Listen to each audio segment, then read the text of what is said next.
Oh yeah, we need that healing after last session.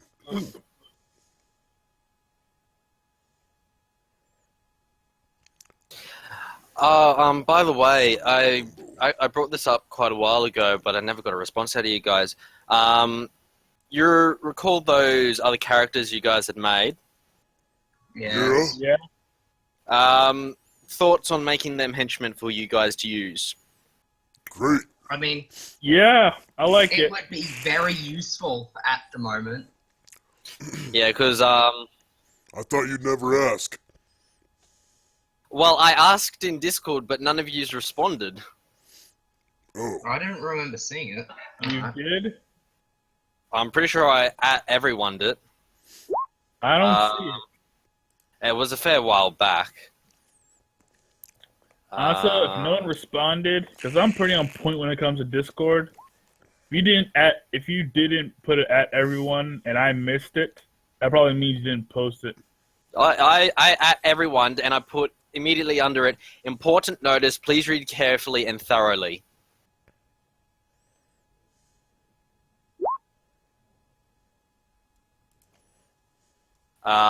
It was quite a while back, though. That was back on the 15th of January.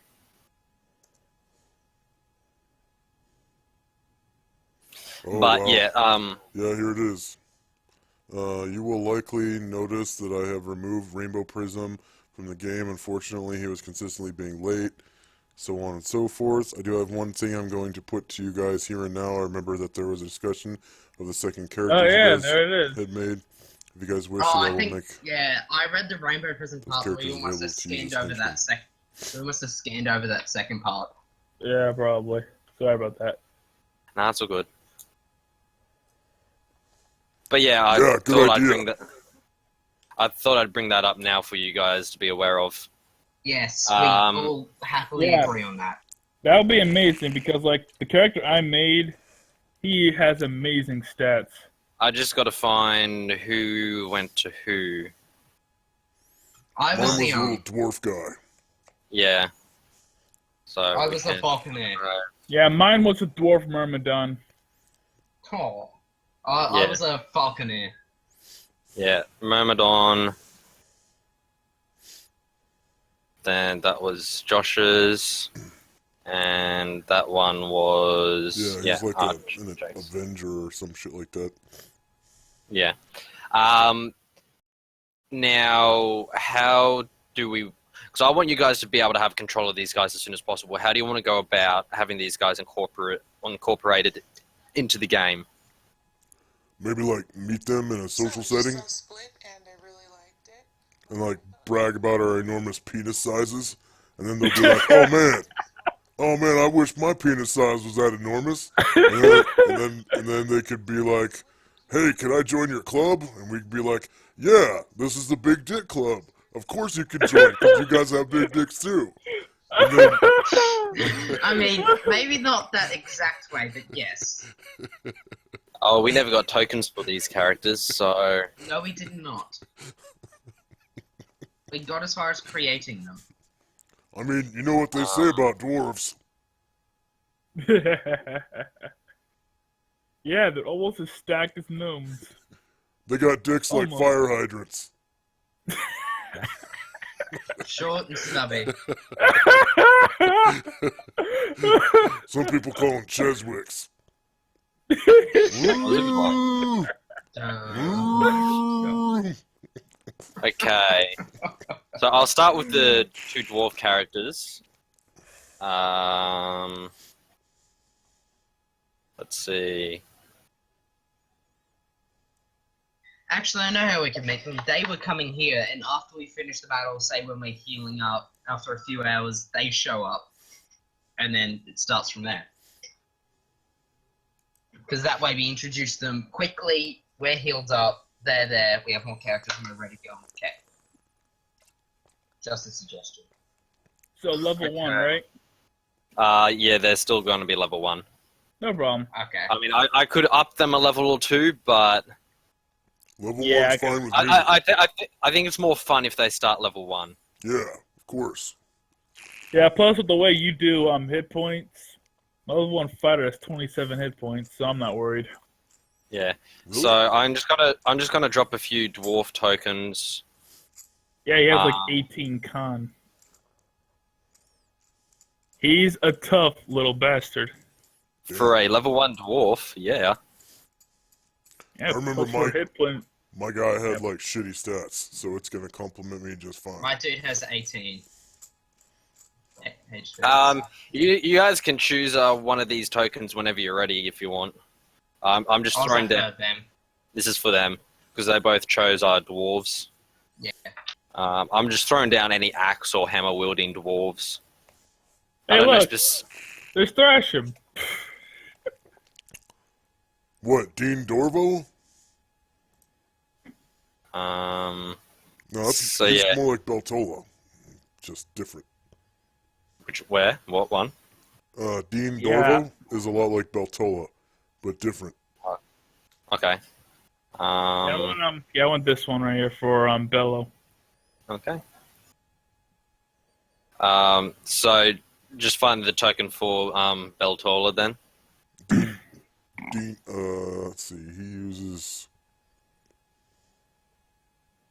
Battle Axe, Warhammer. Oh, he dual wields Warhammers. Oh no, that's when he throws it. Okay. He does dual wield though, I think. Yeah, he's ambidextrous. That's right. So Battle just Axe, get the Warhammer, token. Shield. Just get the Dexterity. token that you use for Beltola then. If I can find it. I think this is the one.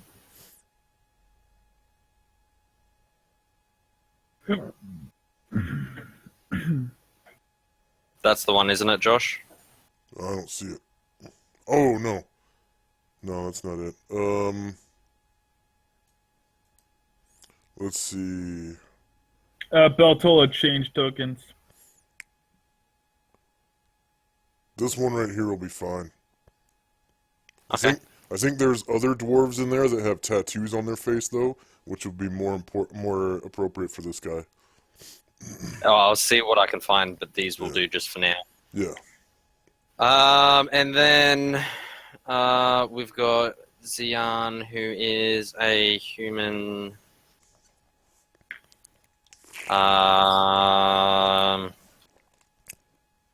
See what I can find. Pinterest. Actually, does he have any ranged weaponry? Yes, he does. How's this one?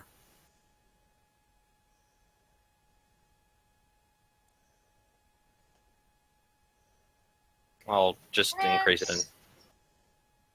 Yeah, it's not too bad. 1 second, I was just looking at something. Yeah. I was just seeing if I could find anything quickly.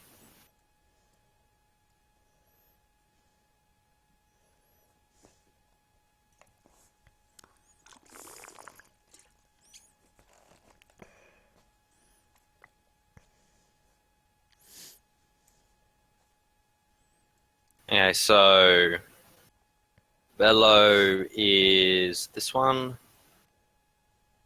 You select a token.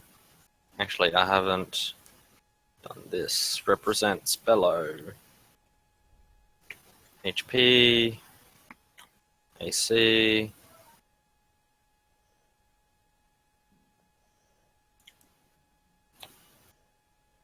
Move. You selected. Okay, you should be able to move him. Yep. There you go. There's a dwarf. Party's dwarf around. Dindorvo.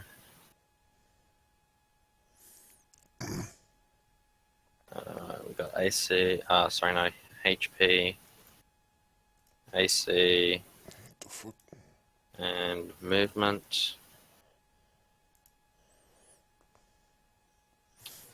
Movement by speed. Dindorvo should be movable now.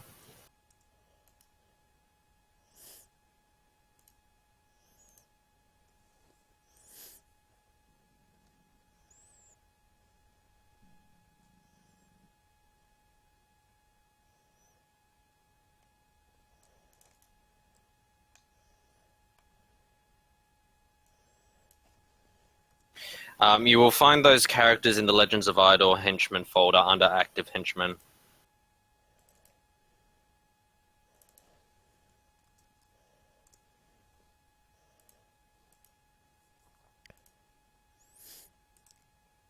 Could you turn Dean around? He's backwards. You gotta flip him vertically. Thanks. And then, could you save him to the character sheet like that? Yep.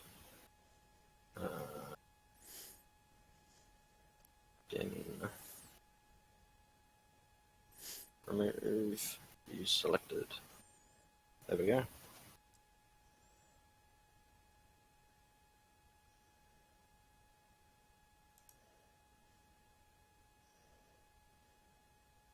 You found something, Jake? I mean, you can have a look while we keep going. This is just sort of a temporary thing. Yeah. So we'll just go with this for Zian for now. You're okay with something that doesn't act like a normal token, right?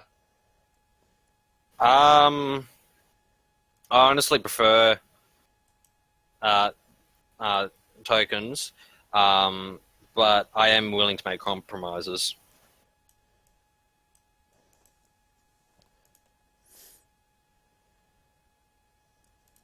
Like I said, we'll just use this one for now. Okay, so everyone's happy with these choices? Yeah. Yep. Okay. Yeah. I'm going to go put them down.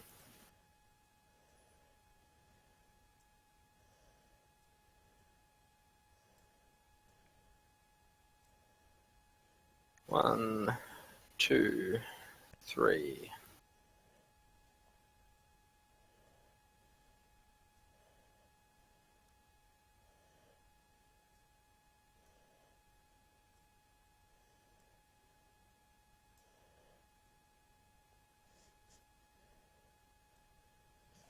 There we go. 2 dwarves and a human. Okay. I think we're good to keep going now. Is everyone good? Yeah, I'm good. Yeah. Alrighty.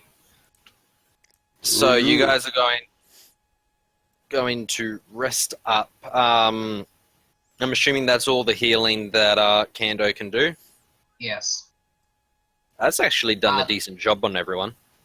Yeah, the first cure moderate, I did one too many cure moderate runes, so I know it's probably wrong, but I got rid of the first one. Yep. Just because.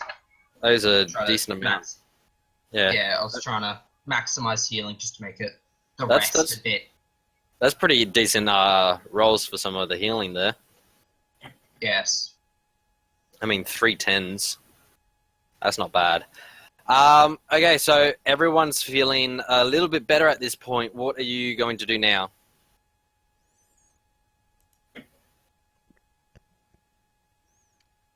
Kando's gone around and healed everybody. It's still around that midday point. What you guys do now is up to you. Hey guys, why don't we scrape together all these bushes and put it right up against the opening to their cave and set it on fire and smoke them out. And then we just bop them over the head one by one. That sounds like a good idea. In fact, Carl, if we can cluster them together, I could blow a lot of them up all at once. Hell yeah.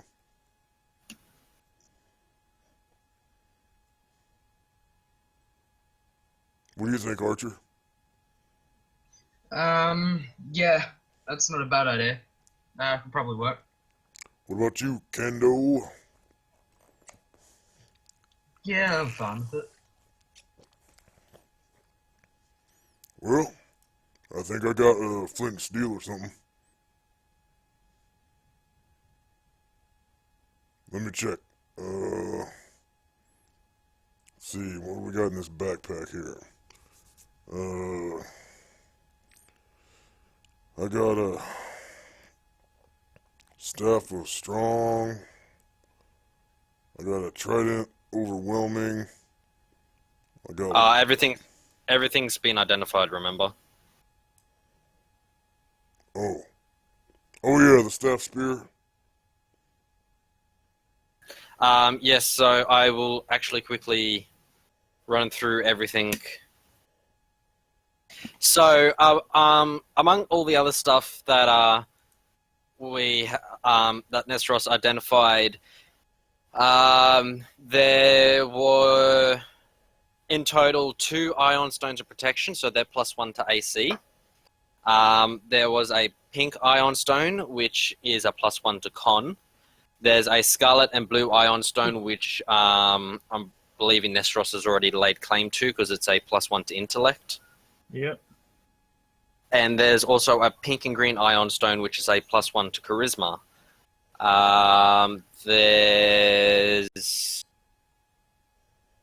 Was there anything else? Potion of Vitality and extra healing. Cloak of Protection +5.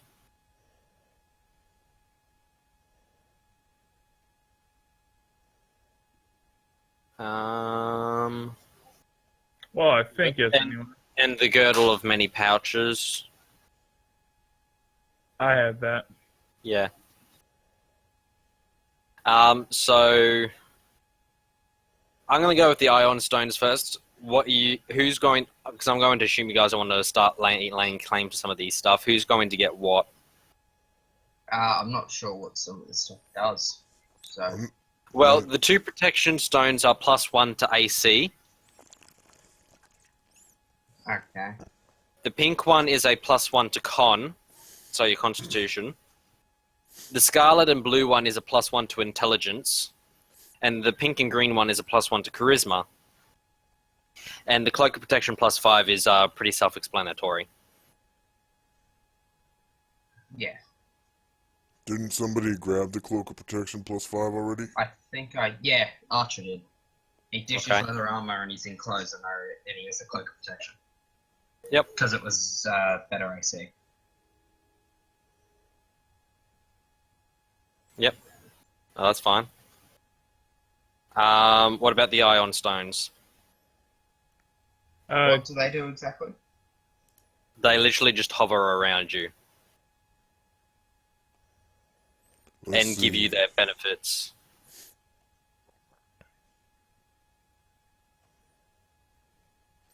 Oh, No. besides the the blue one, I'll take an Iron Stone of Protection for Okay. Nestros. And if we're gathering some for our henchmen, I would like the other one for Bello here. Knock his AC down to 0. Do the stones of protection stack with magical armor? Yes. Now, I'd Tone, like the I am other going to one. edit some stuff out of that photo. Like, I'm going to make it so the white's transparent when I get the chance at school with Okay. Photoshop. Can I get Yep. the other one? But that's what I was going Other to use if stone you'd allow protection? that. Sure. Yeah. Yeah, you can I take the other one. uploaded it. Is this on a handout or something? Yeah. Yeah, it's all on. Let's rename it as Identified. There we go. Where It's is it? the magic from the Ghost Dragon. I have worked out the spell scrolls as well, by the way. All right. Oh, it looks like I already took one. Okay. Yeah, you said you were going to take one just then, so I put your name down. Okay. So there's the wizard spells. I don't have chainmail plus. Oh, I could give that to Yeah, Dean. whatever has your name is what you're carrying on your character. You're not Oh. necessarily wearing, because Okay. you guys worked it out all a while ago. Who was carrying what and whatnot. Okay. So, yep. I was just about to do that. Okay, so we've still got the +1 to con and +1 to charisma.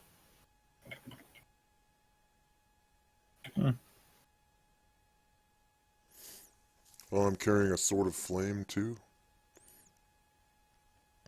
No, that's part of the Helm of Brilliance because it acts as a sword of flame. When Well, you, there's like a +1 to con available. If no one else wants it, I will like it for Bellow. see, all the fighters, if they have high con, can benefit really well from it. Does the strength stone stack with my girdle? No, your girdle will overpower them. Yeah. So there's no point in me. This is for Constitution. So if you're like at a break point, that stone could be useful. Very.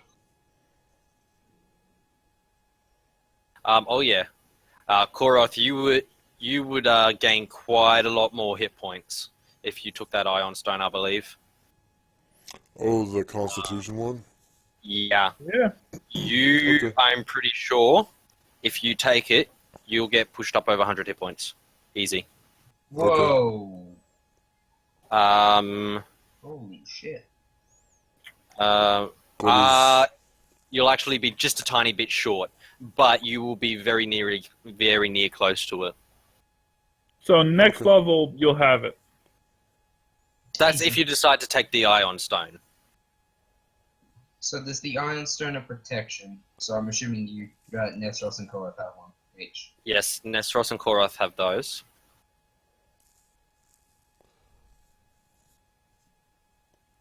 did any player character want the chainmail +1? PC no, but when the henchmen come up, that will be useful, yes. Okay. Sure, I'll And put then you have on the con Ion stone and the protection one. Okay, so you're going to take the con one as well. Sure, yeah. So basically, whenever you say you've got it active, you just need to add a +1 hit point for however many levels you have. 5 weapons ranging from dim, and you've got 6 weapons there. Is that just a Well, yeah, it error? should be 6 because there was another one added to that. That hasn't been identified yet, but you get the idea.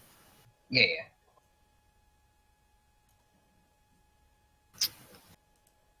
Who knows if we can get like a real? Who knows if we can Tara, get? and if you I don't know if you have, but I put a thing on Xian's bio and info if you want to check that.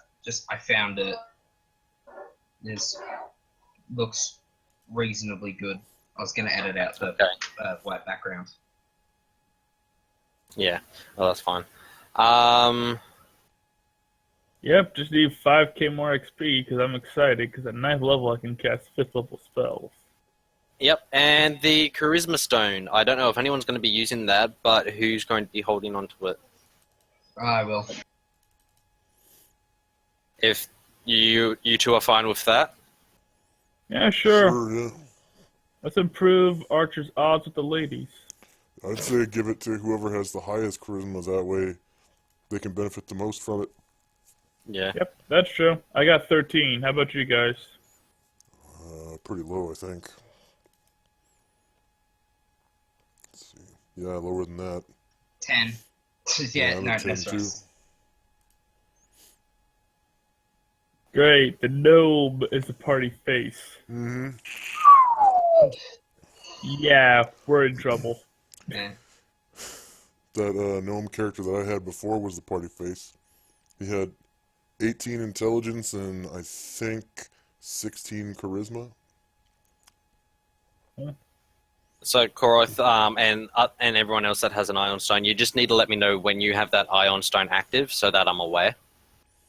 Okay. Yeah, I just activated both of them. Yeah. Yep, sure. So make sure you are keeping track of the change in your hit points, Koroth, because of that con stone. Although I get a feeling you're pretty much never going to be taking that one off. Only to sleep, I guess, because I don't think you can wear them when you sleep. Let me find that out quickly for you. Magical items. What you do is up to you, Ethan. Ion stones.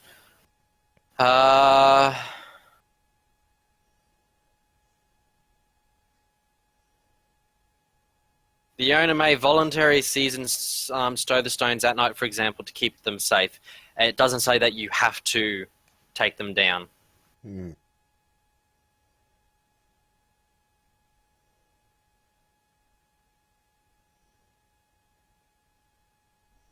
But it's entirely up to you.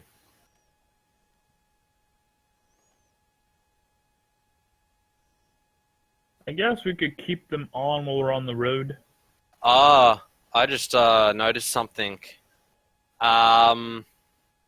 If you guys have a statistic stone and you already have 18, that stone is unfortunately not going to be of any benefit to you. Oh, never mind then. That's no fun. I'll just put this right back in that pile then. Sorry, I only just saw that. Someone's still going to have to hold on to them anyhow. Uh, I'd rather give it to somebody else who can use it right now. yeah, well, Well, the only other two that can really make use of it, or three, would be Kando, Nestros, or Archer, maybe. Yeah. my con is not at a... Actually, let me check the gnome racial bonuses. Pretty sure at 13 it's the next one up. Yeah, that's what I'm thinking, yeah. Like, let me see here. And Archer wouldn't benefit from it, really. Other than maybe, yeah, but even then it wouldn't help. Yeah, actually, I would benefit from the con stone because it would bump my magic saving throw to +4.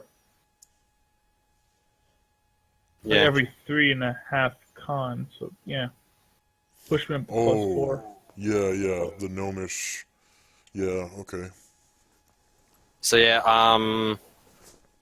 then Nestros is going to take the con. Yeah. Okay. And yep. So we'll change that to Nestros. And you're just going to hold on to the intelligence one for now, then? Yeah, I'm not gonna have it active, but yeah, hold on Yeah. to it because it's useless for me because I'm just too smart for this stone. Yeah. Oh. The price of my genius. Sorry, but you can't get any more genius. I'd say I am both intelligent, very dexterous, and goddamn good looking. I might get a proficiency slot if I put that stone on. Oh, the intelligence stone? I don't think it works like that. Unless Turn I'm it to a bit mistaken. now. Let's see. Actually, no, it wouldn't move my saving throw bonus at all. No, I wouldn't get a slot. So really, these stones aren't going to be a benefit to anyone other than maybe the new henchman coming in. Yeah. Yeah, Okay. the Yoon stones just weren't meant for mighty heroes like ourselves. They're there to help the new. By the way, Tyrone, that link I just sent you, the image, I'm probably Yeah. going to be using that image. I found Yeah. it, and it best suits the character, in my Yeah, opinion. no, that's fine. Okay, so yeah, you guys are just holding on to the stones then. I created Well, for except for the something- protection ones, I'm using. Except for Yeah, I'm those that using- are using the protection ones, Yeah, yes. I'm using a protection stone. You guys will have those active. Does it stack with my saving throw bonus from my field plate +3? They don't give saving throw bonuses, they just give you a +1 to AC. Okay. Would be cool if they did, though, right? Yeah. Okay. And what are you guys going to be doing? So Kando's done his rounds of healing. Everyone is feeling and looking so much better than when you finished your battle. You guys were saying you were going to be smoking the goblins out, you said? Yep. Okay, so... By the way, we'd also be waiting maybe an hour or two, would we say? Because Why? we have to walk. Well, no, because that was healing, but Kando did more than enough healing. Yeah, true. While waiting for the goblins to sneak out, I will hide in shadows and lie in ambush. Yeah, as will I. First we have to actually set it up, will we not? So how long would it take to set up? Not too long. Well, how much do you want it to cover is the question. Like, if you roughly outline where you want it, I'll stick this thing where that is.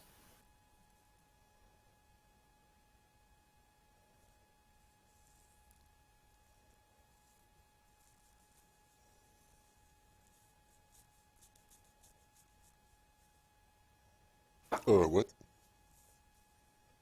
If you outline whereabouts you want this bush pile to be set up for the smoking out of the goblins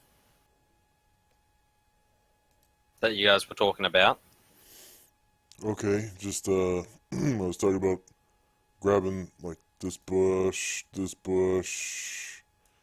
Yeah, this that's bush, what I'm going to and use then, this token put it- here for. This is the opening, right? Yes. Okay, so yeah, just I would just put it right here, and then use flint and steel to light it on fire, and then just sort of grab some branches and waft the smoke into the cave opening. Yep. Fan the fire.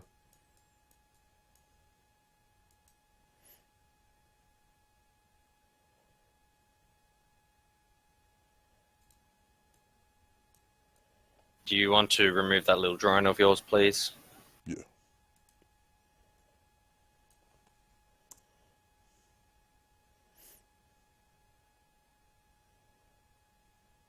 So yeah, you set it alight. You got the smoke waving inwards. It takes a little while before you start hearing any noise coming towards the entrance. You hear a few goblin shrieking cries as 5 spear wielding goblins come stumbling out. Did Would they they have to take walk damage through- from the fire fire? from the That's the bushes, whole or is it point, just smoke? That's the whole point. Oh yeah, they're going to take some damage from the fire.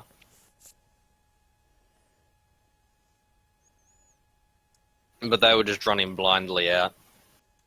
So that we get a bonus to surprise them too. Yes. Nice. Initiative will just roll hit and damage. Give me a second. Because they were not expecting anyone to be outside, nor were they expecting this smoke to come roiling into the cave. Did they start the fight like coughing Whoops. and hacking and blind and all that from the smoke inhalation? I mean, The so smoke what's the smoke wasn't quite thick enough to have them hack. I mean, they were coughing, but not a hacking kind of cough. They will be a little bit disoriented, but not so much that they'll be penalized for the coming combat. But say ones are in there for longer, that would affect them more heavily. Yes. The ones that are further in and going to take longer to come out will definitely be penalized. Alright. Okay. So we're gonna roll initiative or just go chance to hit and damage just to bring him down. Say for me and Nestros because we got bows and spells and whatnot.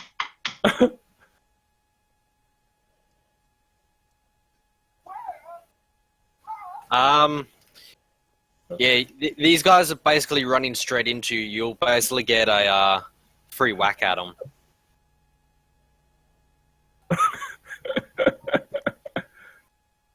So, yeah, as soon as you guys are ready, you can take your attacks.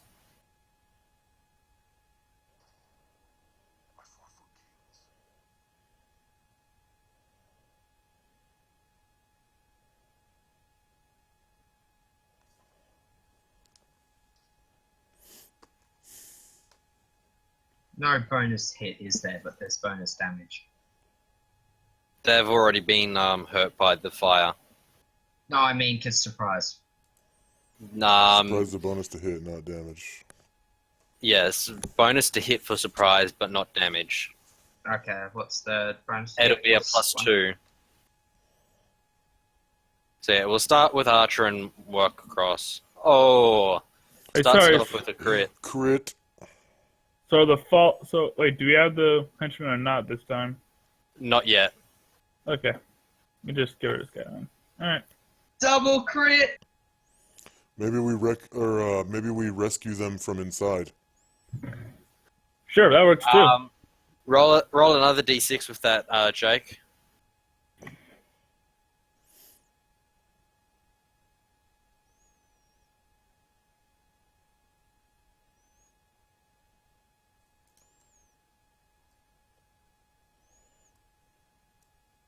Okay, so that's 11 at who?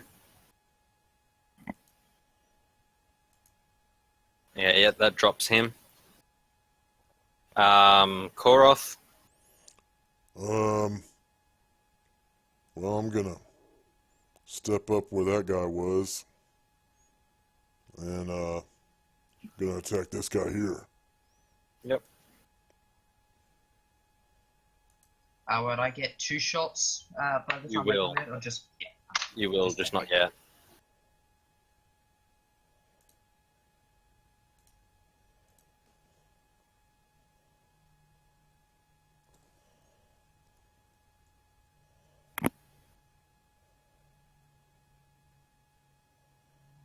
What the hell?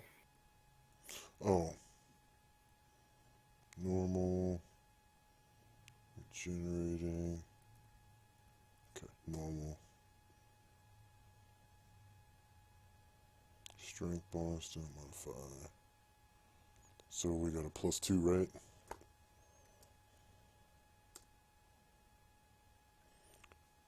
Yep. Cold damage. Yes. Flame tongue effect. Yes. Strength bonus. 29 damage. Yeah, that drops him easy. Kando.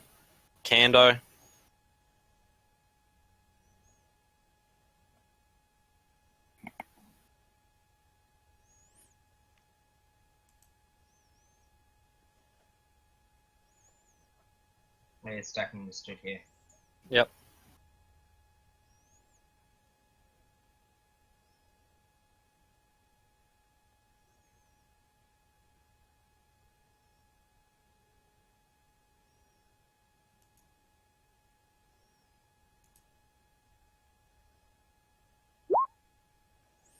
Nope. Dumbo.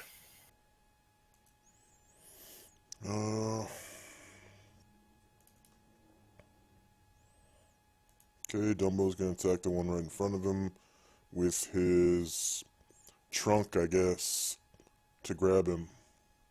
Yep.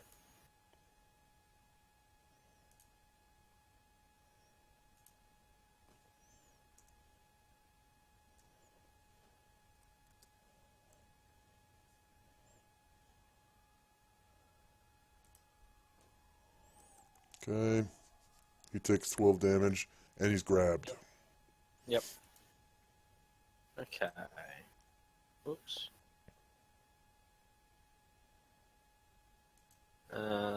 12 damage. And grappled. And then, Okay. since I'm going to be controlling like 3 things, I got a bunch of macros for you. Yeah. To integrate into the thing. Nestros. I'm gonna shoot this guy from over here with the bow. -6. Yep.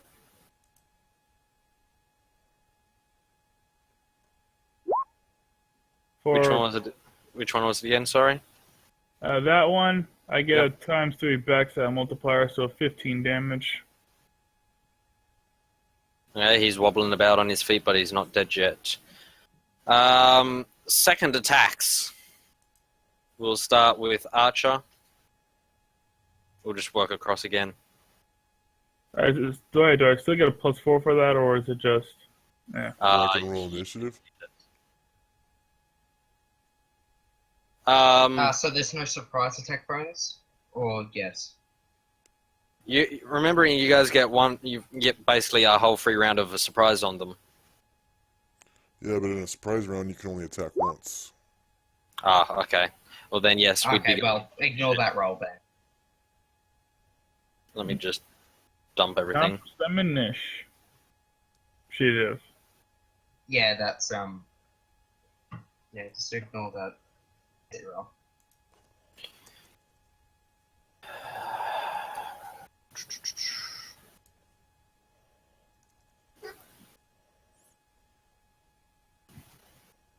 Equipment.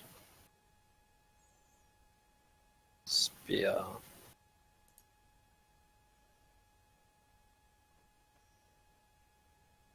Now, Koroth, you need 2 more, Yeah. and Dumbo needs 4 more. Yeah.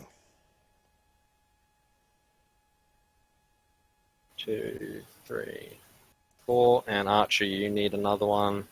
Nestros, what are you using? Casting a spell. Okay.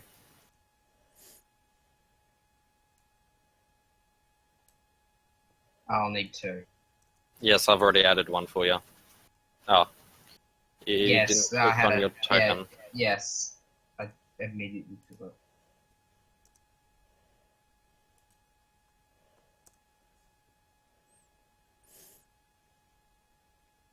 I'm ready. Hey, Nestros. That was quick. Alright. Prove invisibility. Poof.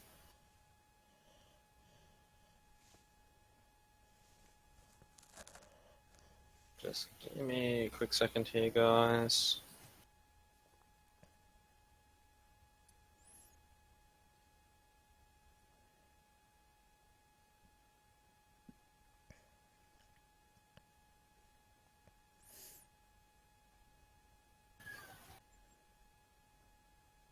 Okay, let's move them to there. Okay. Koroth. Okay. Gonna step behind this little goblin bastard.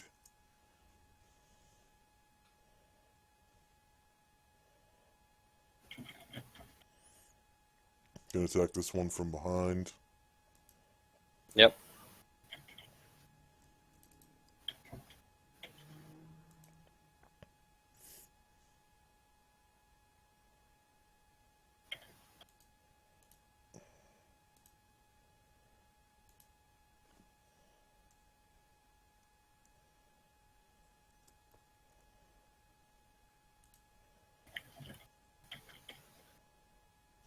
$28 damage. Yeah. Dead. Archer. That's a miss. Okay. Spin. And steps up. That's a miss. Koroth. Okay, attacking this one. Yep.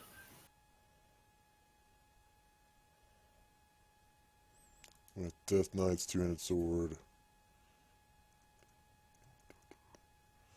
Crit.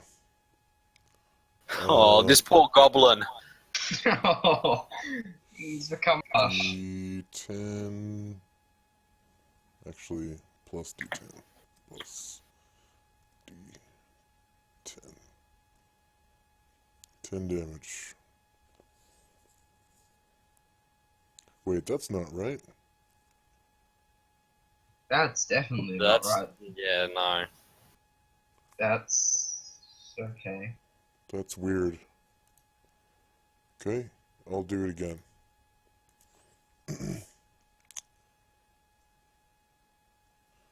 Plus 1d10. That's not right either. Nope, nope, nope. 1d10 plus 5 plus 1 plus 11 times 1 plus 1d10. How is that? Oh, but it's There we go. There you plus, You just you don't Okay, type that's- in plus. It's plus plus. That's why go. Yeah. you can't do that. 28. Yeah, he's a mush. as- And since this one is in Dumbo's trunk, he's dead. Because there's no one else that can do anything. so Okay. Going to leave the initiative order up. Can I get you all to roll your next initiative, though? As 2 rounds later, several more goblins come scrambling out. Okay, it gives me 10. No, I just found a use for that con gem. Oh, too late now. What? I could use to extend my invisibility by another round. Hmm. Oh well, I'll remember that next time.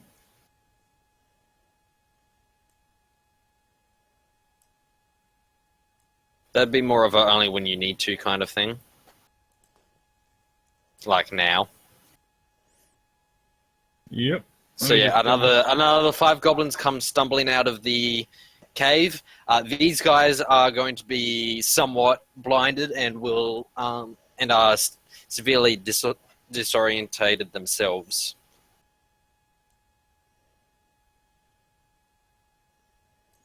Okay, I'm ready to be ordered or whatever.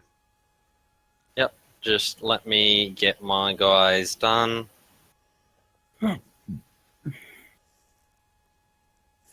It would be really cool if you could roll initiative for multiple tokens at the same time. Yeah. Like if you could just select all of your enemy tokens somehow. That just means you haven't made a macro for it yet, Josh. No, you probably can do it with API. It's just Probably. I don't want to pay for Pro. That's too much money. $5 a month is good enough for dynamic lighting. That's all I need is dynamic lighting. Need to do fire damage to these guys.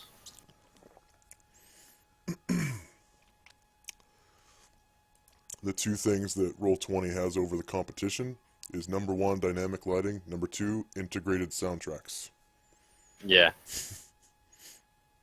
And initiative. It's saying that. Music. Yes. I mean to be rude. Just suggesting.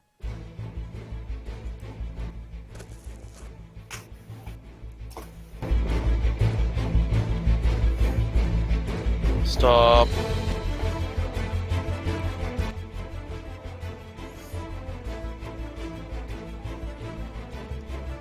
My music's really quiet for some reason.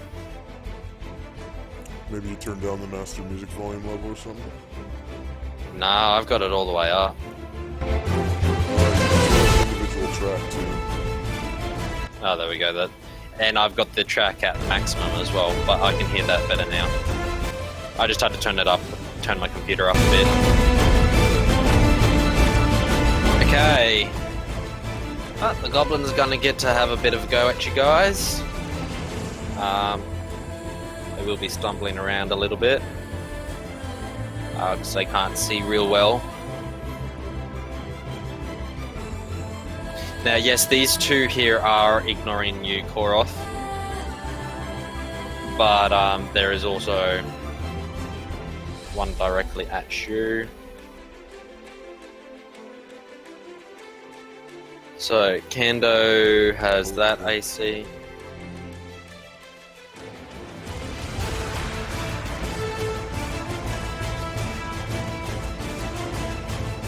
There is one hit on Kando for 2 points of damage, and Koroth.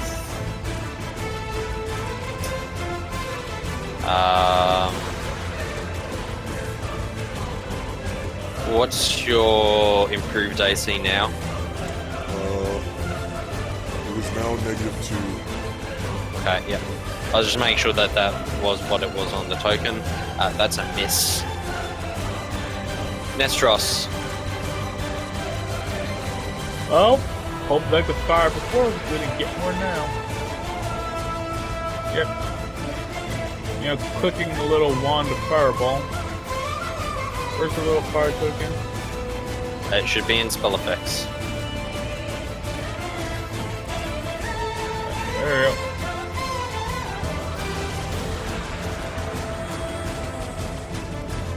Yep. Making the bush burn even hotter. And frying the 3 goblins at the same time. There we go. 66. And any one count as 2. Yep. 24 damage. That's fireball. That's very nice. Give me a second. It's slightly above average. Yep, 24 because the one count as 2.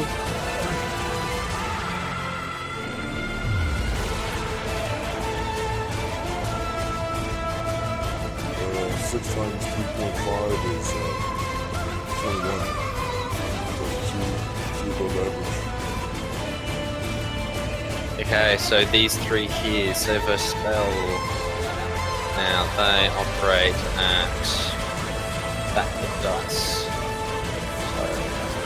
So 20 greater than. Okay, only one succeeds, and I'll color him purple.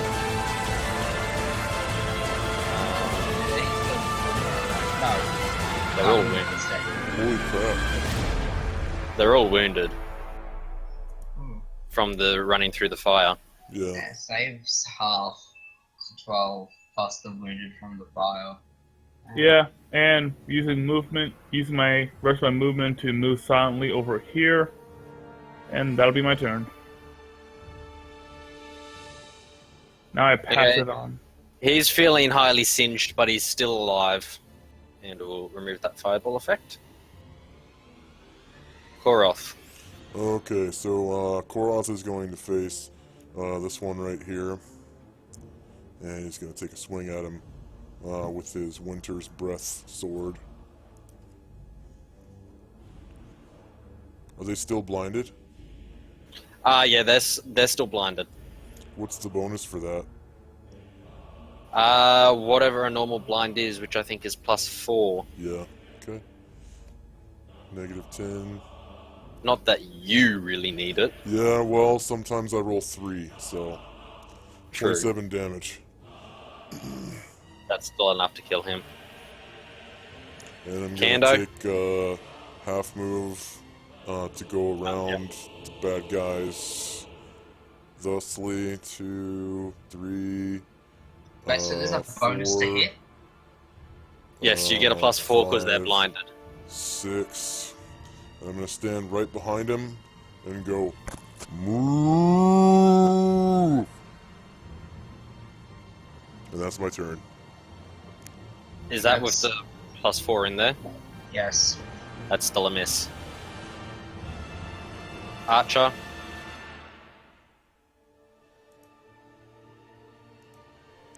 Ooh.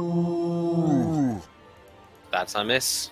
I hit a crit and I can't hit anything. You didn't modify your second one. That, or you did, and I just didn't. You did it after I'd already hit ascending. Dumbo. Alright, Dumbo is going to turn and face... Whoops. Turn and face this enemy right here, flanking him. He's going to attack with his right stomp. Do I get a plus... wait, no. Flanking and blind? Does that add up to 5? Yeah. Okay. Plus 5. AC -10. 11 damage to this one right here. Yep. Is he still alive? Still alive. Okay. But it's now Koroth's turn. Yeah, Koroth will take care of that. So he's behind a blind guy, I guess. Is that +2? Yes. Okay, so It this still is gets off. +2. Okay. Offhand weapon. So that's a cumulative +6, right? Yes. Okay.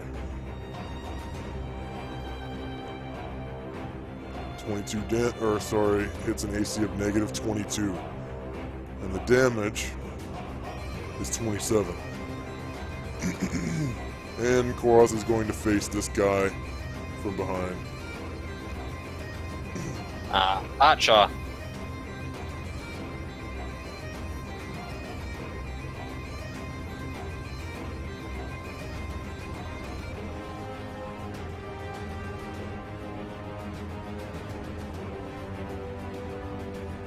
Archer? Oh. Yeah. God damn it! It's getting worse. Okay. At the end of this round, 7 more goblins come scrambling out. Why is your Thaco 19, Archer? What level are you? Yeah, that's not right. He's level 7, so it should be 15. Why don't you plug in Sorry, the Thaco macros? What class is yeah. he? Thief. Okay, so it's... I thought I had that all in there. no, He's level it's- 7 thief, then yeah, his stat goes supposed to be 17. Yeah, there you go. 17. Mine is supposed to be 16, actually. Off adjustment. Combat, the attack roll. Nope. Yeah, why don't you just plug in the Thaco macros? So you never have to fuck with your Thaco again, you just gain levels. Yeah. Do you have that on hand at the moment? I'm getting to it right now. Yep. Just dump that in Discord, please, and I'll throw it into his character sheet for him. I'll just provide the link to the forum because there's a bunch of shit in there that your campaign needs. Yeah. Yeah, Josh probably spent weeks of his life putting all this crap together. It's really impressive.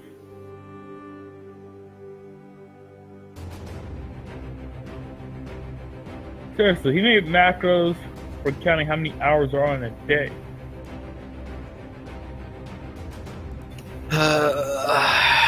I've added a few of my own in there. Yeah. But not as many as Josh has. A couple. Well, these Thaco macros got used on the new character sheet that just came out a couple months ago. You want to hit your hit button again and try it again, Archer? Like your macro specifically, or one just like it. Well, I mean, I don't know if someone wrote it before I did. They could have. You know what I mean? Yeah. I could have been hang on, just reinventing the wheel. Well, several cultures reinvented the wheel. Worked out pretty well for them. Hang on, I forgot to. At the end.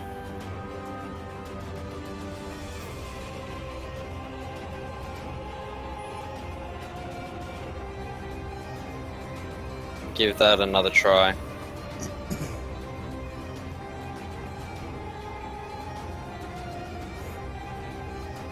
There you go. That's better. So, yeah, that'll hit. I didn't realize you had your Thaco thing all screwed up. And that'll kill him. Okay, so again, at the end of the round, 7 more goblins come stumbling out of the cave.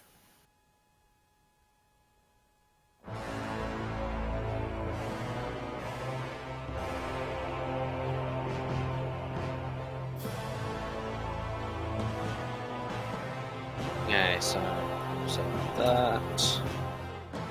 Do fire damage.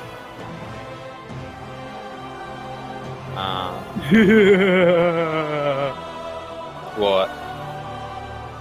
My initiative. Bloody hell, this is going to be interesting. Geez, this music's sounding strangely familiar. Let me turn it on, actually. Yeah, indeed it is. Okay, I probably don't get this. Okay. A turn. D10 plus.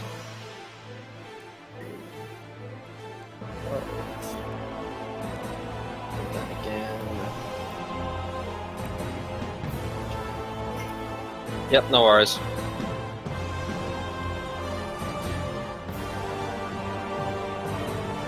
I'll get that one. Oh my god. Nesros.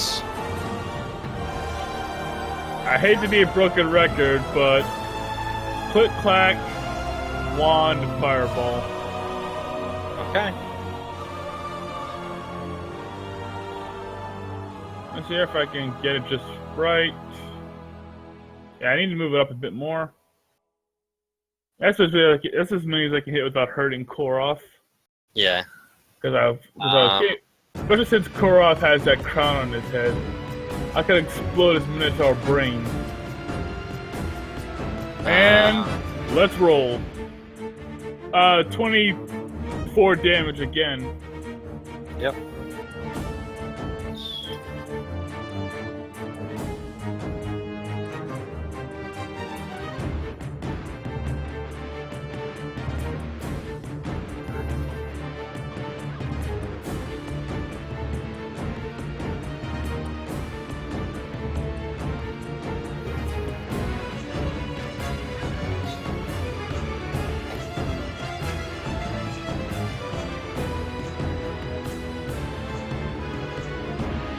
.24 damage. So first spell. Yeah, 7d20 greater than that. I'm sorry, I'm running out the miles on Tyrone's saving throw macros.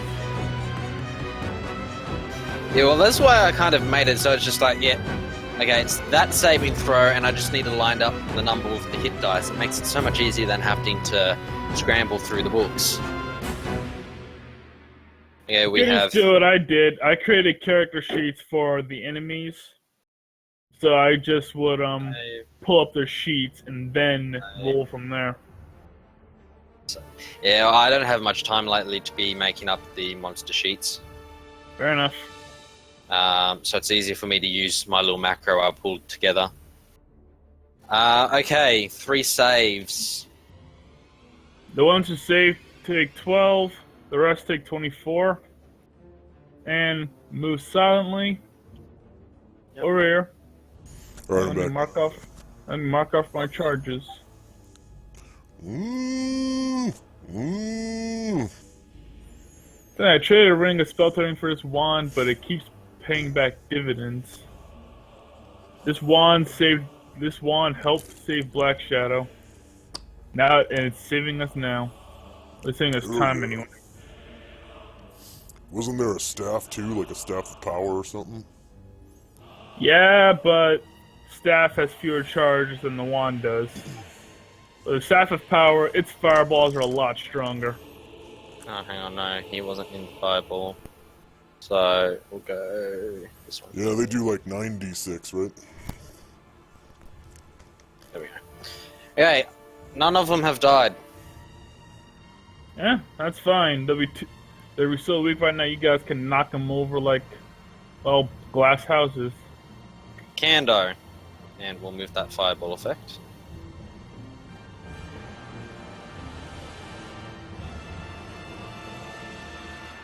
But he's attacking the one he's facing. Yep.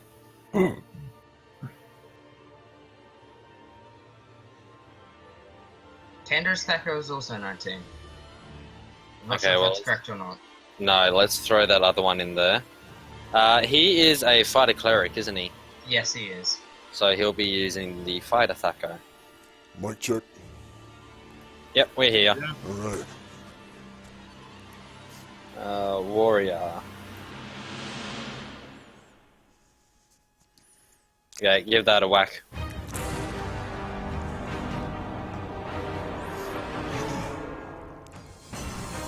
Bonuses.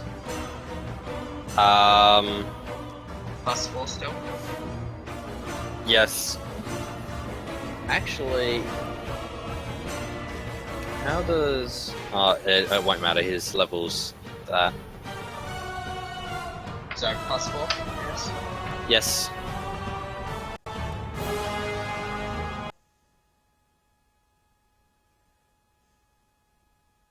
You know, actually, I think we're going to need to do one of these. Give me a second.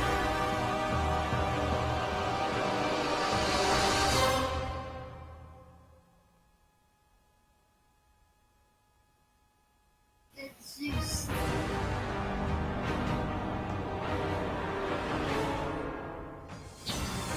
Give that another try. That should be a bit better.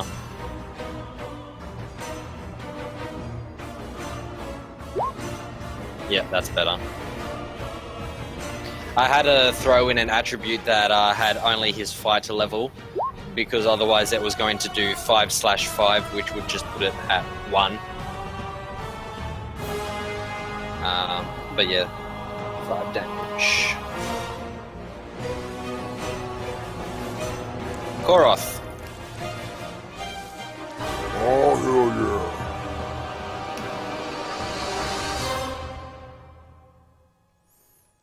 I'm just gonna step up, take this center one on, toe to toe, cheek to cheek, knee to knee, hip to hip.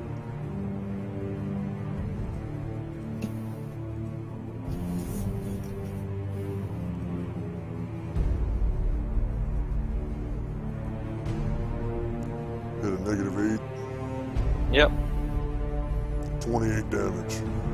that kills him. Okay.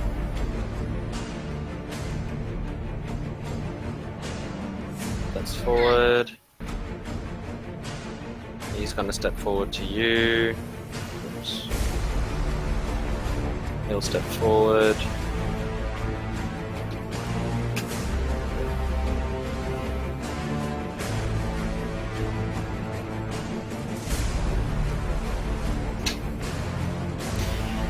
Okay, so there are 2 normal attacks against Koroth.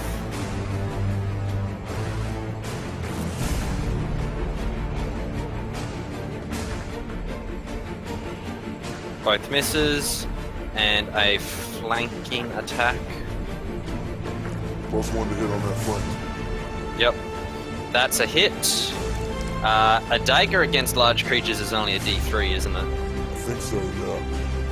Let me just double check Plus that. strength and magic. If there's Still. strength and magic. Yeah. You never know, he could be a Grandmaster of the Dagger and do a D6 +2 or +3.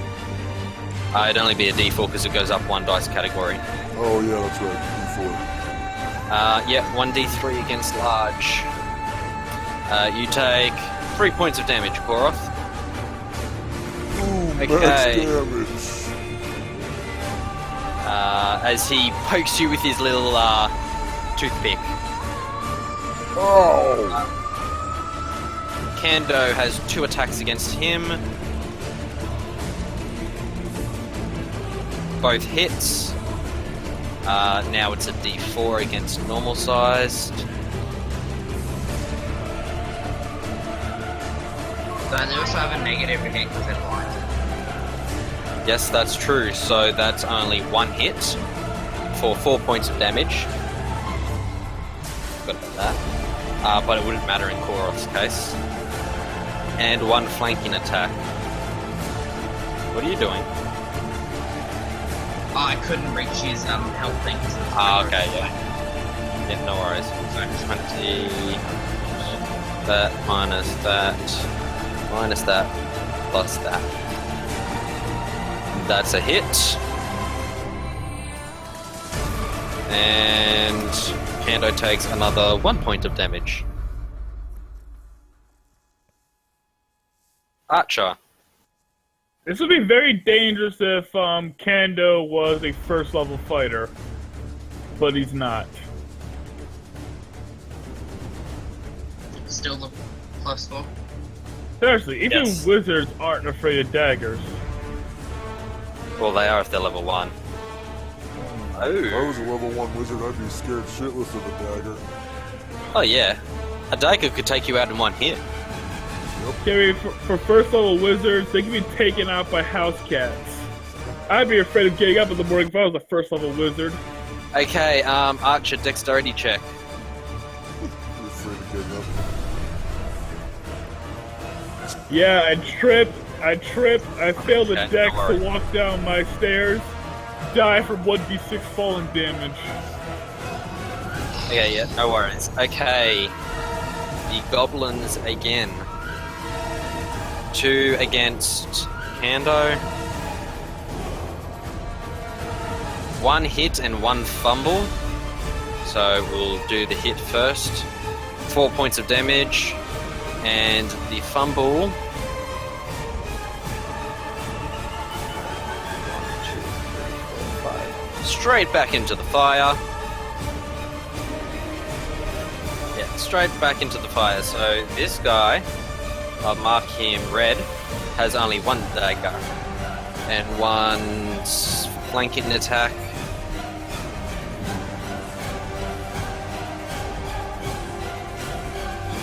That's a hit. Doing 2 points of damage. Okay, Koroth, 2 frontal attacks. Both miss. 1 flanking attack. +1 to hit AC -2. If it wasn't for the fact that you've got that Ion Stone now, that would have hit.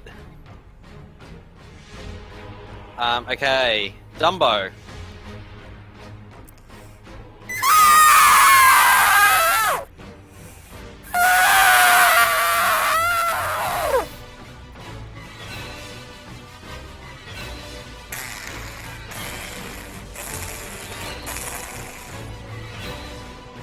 Dumbo's gonna take a swing at this one with his right stomp.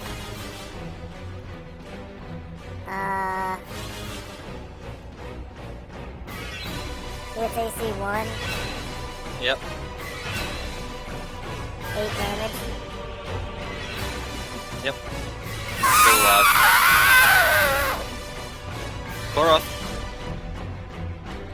Oh, you little bastard! Koroth is gonna face this one and stab him almost twice. He's gonna stab him or kill him with his offhand weapon, which is the Death Knight's 2-handed sword that he got off of that dead Death Knight that he killed. AC 2? That's a critical fumble. Yeah, it is a critical fumble. Roll me a d8.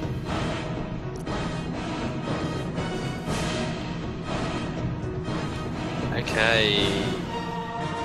1, 2, 3, 4. And a d10.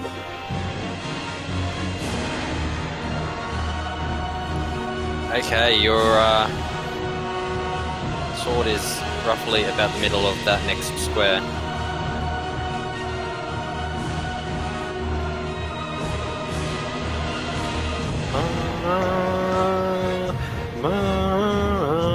Archer. Don't get on. Ah, yes, that's right. You are fumbled as well. Dumbo. And it's all Dumbo from here on out.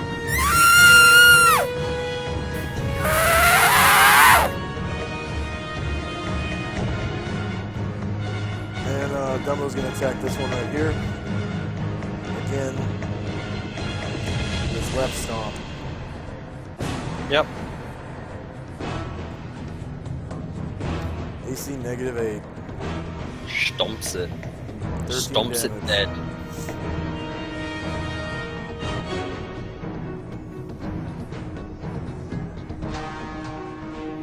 Okay, he's gonna attack this one with his trunk grab. Yep.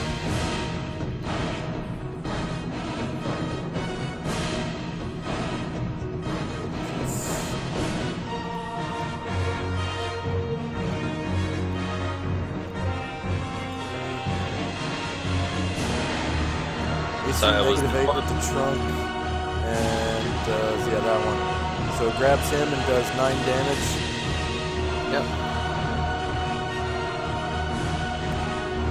Okay, and then he's gonna turn, face this one. Actually, I can't do that because this one's in the way.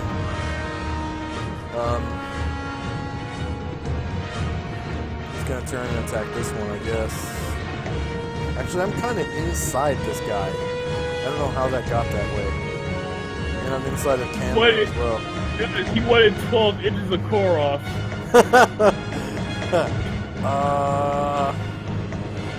Let's see. I think Dumbo's just gonna back up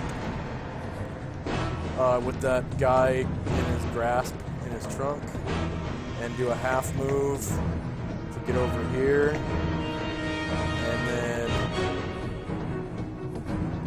attack this guy from the side. Yep. Squeeze the living shit Tusk. out.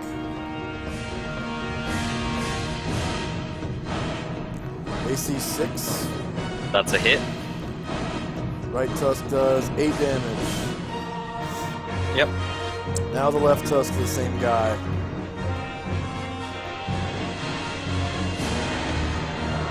AC -9. 7 damage with the left tusk. Yep. It's still standing. Only just though. And that's in it. Korath lost his turn. Korath is going to draw the blue tinged two-handed sword and fight with that. Oh, hang on. With his left hand. Yep.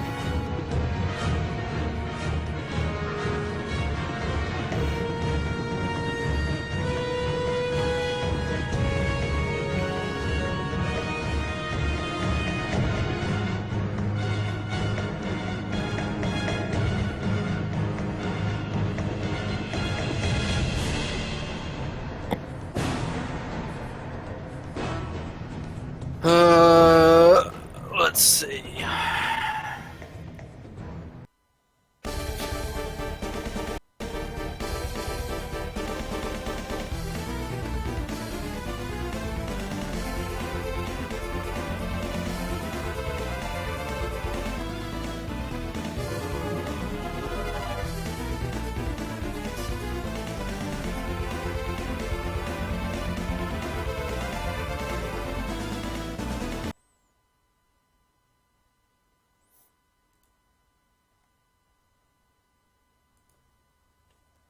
Actually, no, it's out to there.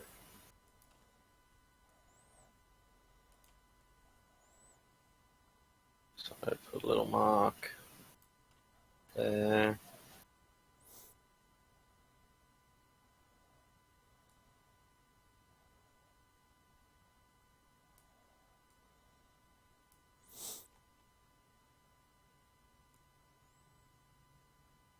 I'm just doing something for the end of this next round. Okay, I'm all ready. Yep. So diameter we want. Pretty sure this song is copyrighted, by the way, so I had to mute the music.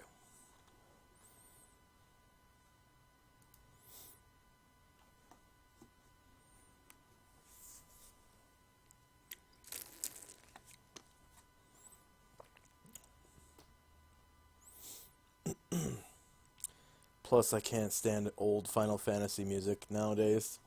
It's just like It's not. It's not Final Fantasy anyhow.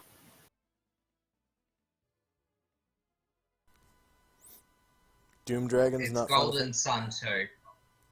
Golden Santo? Golden Sun. Oh. Okay. I've got what I needed now, so I've got an idea of what I'm after now. So yeah. I'm assuming that'd be copyrighted. It comes from a game.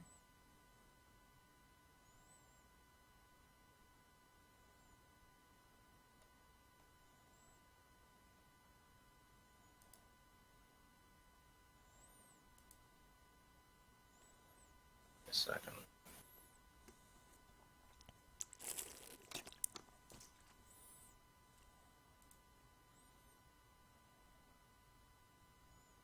Go back to United Descent divided by 4. So I actually really like that.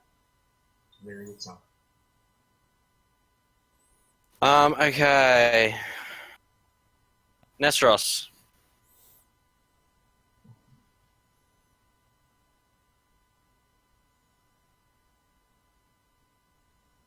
James? Oh, sorry. Alright, yeah, screw it. If one won't work, how about two, right? Wow, that was sad. That is a most 70. that is a most pitiful fireball. No, the most fatal fireball would be 1 plus 1 plus 1 plus 1. They're all ones. Yeah, I was not hitting Koroth. Does 17 damage because ones count as twos. Oh, nice.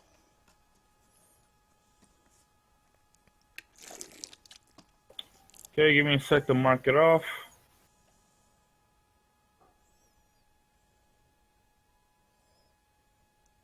Have I ever heard this before? I don't know. Where have you heard it? I don't know, but it's pretty smooth. Just this one left.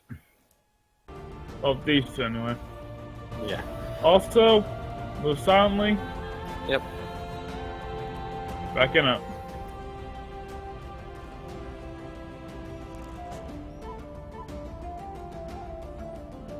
Okay. The goblins attack against Kando. Misses, as does the offhand. Attack against Koroth frontal. Misses, so does the offhand, and flank attack.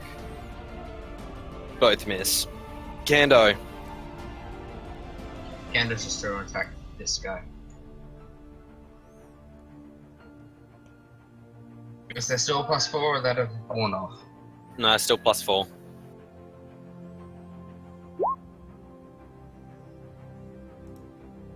Hey, crit! Critical. Nice. Critical shit. And then another whatever, d6 +1.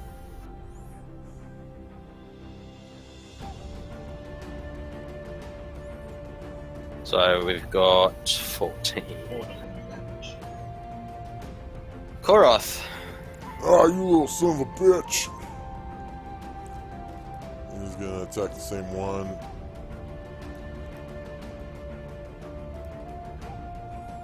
Another one.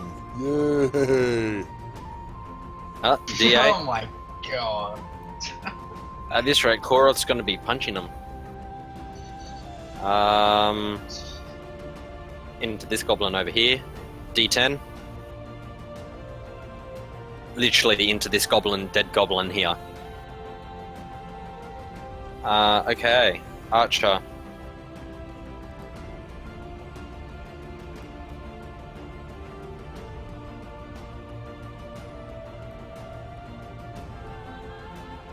And who are you shooting at? Yes, okay. That's a hit.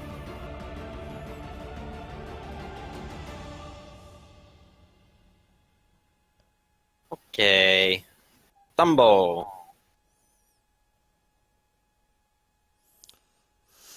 Okay.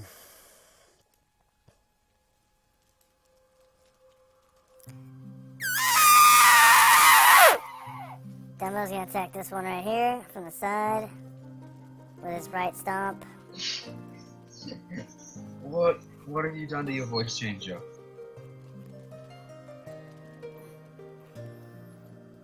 AC -7. Yep. 5 damage. Still stands. Archer. Only just, though. He'll fall over Should- after yeah, Dumbo's shouldn't- next hit.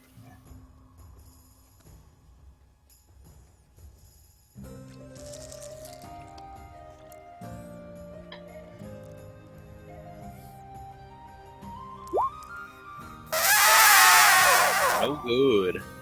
Dumbo, finishing it off. He's gonna attack this one again. With his left stomp. Isn't his what? He's done it. Yeah, AC That's a hit. 6. yep. He's dead. Okay, this one's getting squeezed. Yep.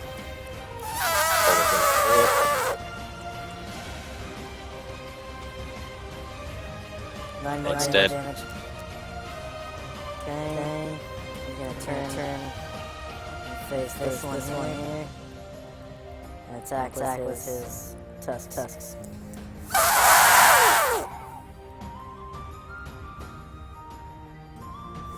-5. 10 damage. And the left tusk. AC 5. 6 damage.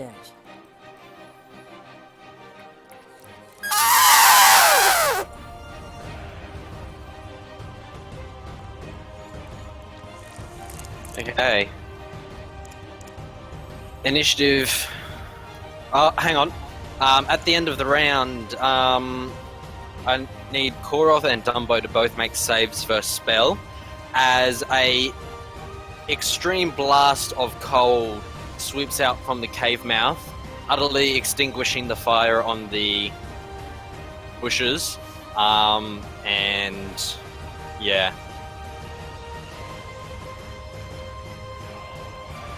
Yeah, I wondered who that was.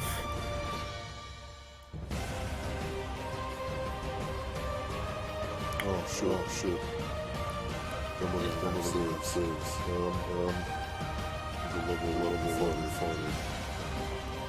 Let's see.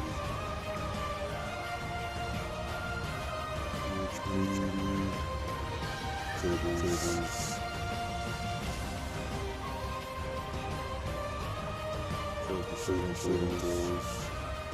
Do you want mine? What'd you say? 10.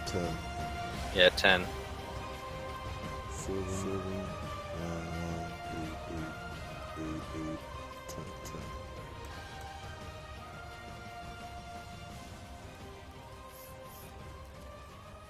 He fails. But Koral succeeds. Okay.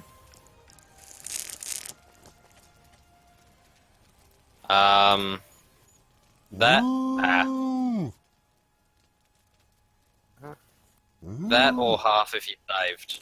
Oh, that was pathetic. Yeah, you lucked out, man. Like That that's was gotta be, That was a kind of cold. that's the most Holy crap. pathetic cone of cold I've ever seen. It's all 2s and 3s and a 1. That was a cone of cold. That's a powerful witch doctor. More like a cone of mildly uncomfortableness. Yeah, pretty much. Now initiative. That's the kind of cool I would use if I needed to cool down my soda. Okay, so Dumbo Koroth, still didn't like it though. No, he didn't. Koroth is changing up to his 2 gores. He's gonna roll natural fighting. Go, He Korra. succeeded. So now Koroth has gore attacks.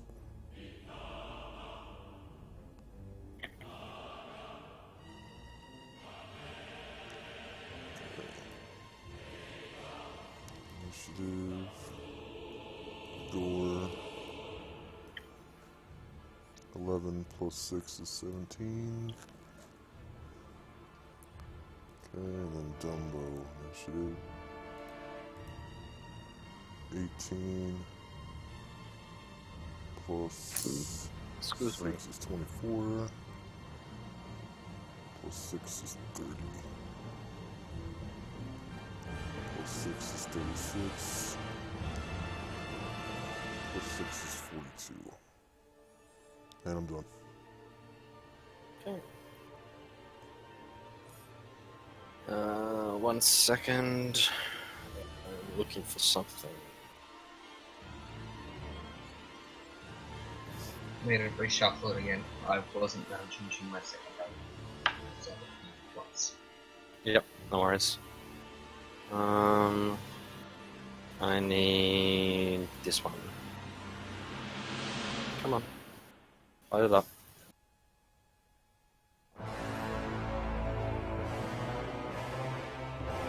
That.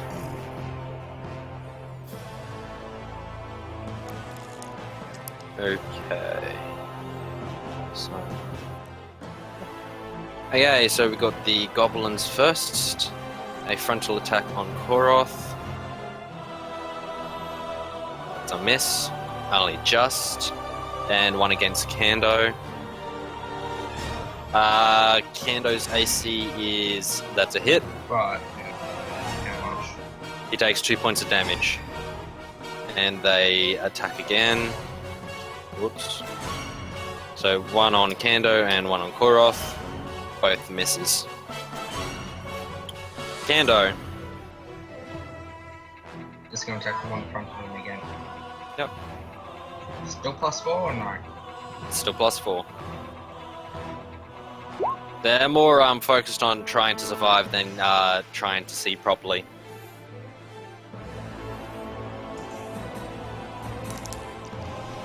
Kando conks that one dead. Archer. Shooting it to that one. Yep.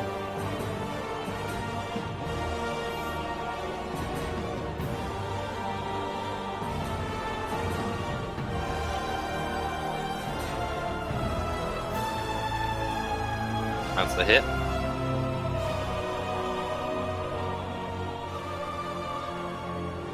And that's it, dead.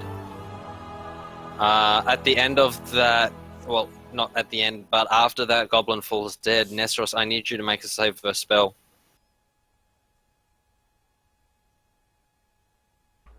Okay.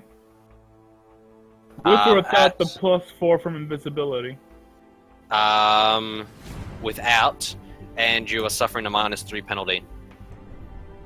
There is saving throw adjustments for wisdom if you have them. So versus spell? Yes. Magic defense adjustment, Yeah, adjusted for wisdom. Hey, Korok, did you say that what was it? Did you say that there was no Monstrous manual in Purple Worm? yeah.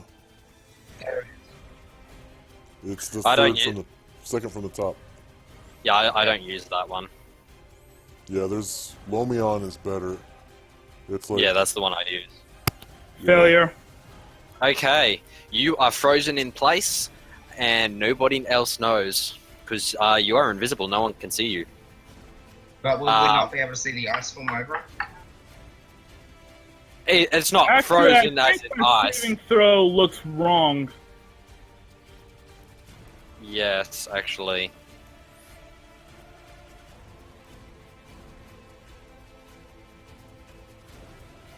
What the hell?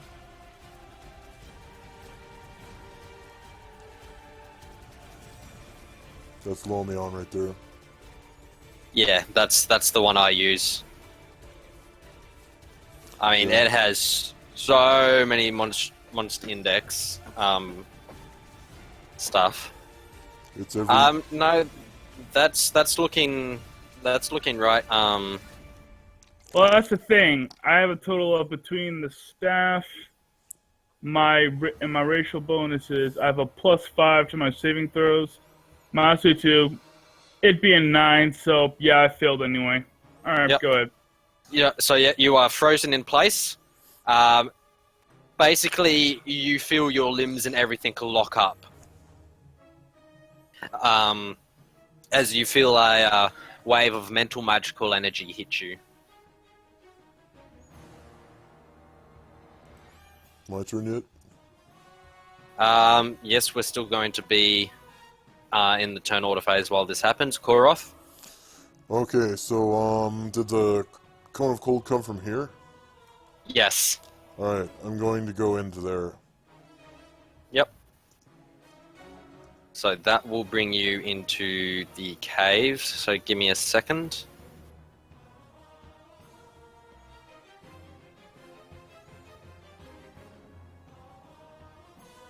And one space inside the cave will bring me at the end of my first half move.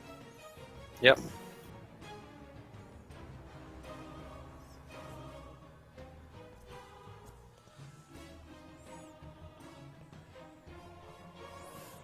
Okay, as you step into the cave, you see following. Let me just pull you onto the map.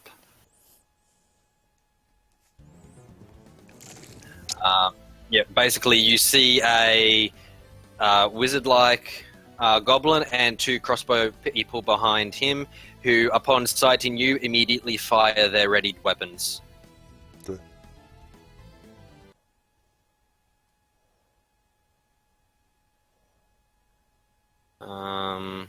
Let me bring you into the cave. I'll just remove that for now. Copy.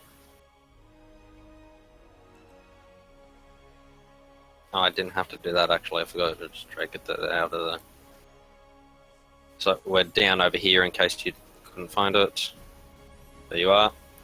And yeah, these 2 crossbow goblins that were ready lower their crossbows at you and fire.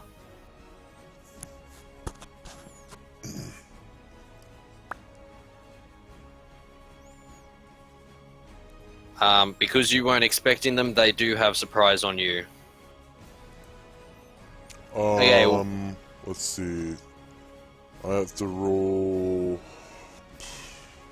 Actually, yeah, do I a have- surprise roll. I have a +2 bonus to surprise checks from heightened senses. Yep. So you, yeah. You would have to roll a 1 to surprise me. Yeah. Which could happen. Okay, yeah. It's a 10% You're not chance. surprised. Okay. But one of them still does hit you. And these are huge crossbows. What are we looking at here? Heavy quarrel, 1d6 plus 1. You take 3 points of damage. The other one that fires critically fumbles Okay. and ends up shooting his buddy in the back. It was this one here.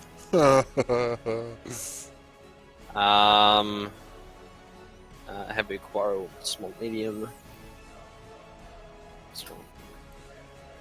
Doing that amount of damage, so I need to that.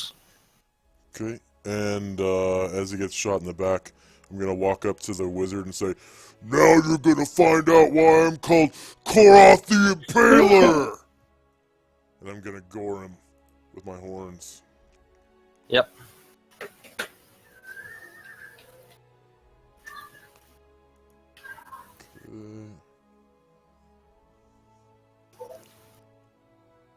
Wait, Tyrone. Yo. AC 6. If he casts a spell Hold Person on me, I only make it a -2 penalty, not 3. No, it's -3 if it's cast only on one person. Does that hit? That's here. The cast a spell only on one person. Saving throw die suffers a -2. Yeah, on the whole, if he casts Hold Person on me, if the spell's only cast on only one person, saving roll die suffers a -2 penalty. This is as per the wizard spell. Because here, I'll put it into chat, what it says on the wizard version, because that's what I'm going from. And I quote,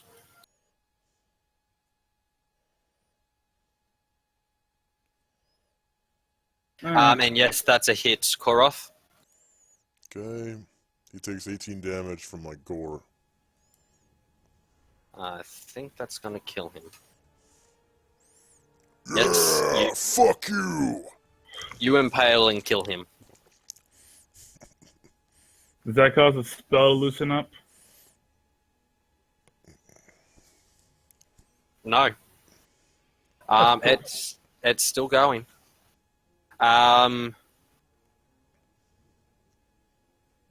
Let me throw up a counter.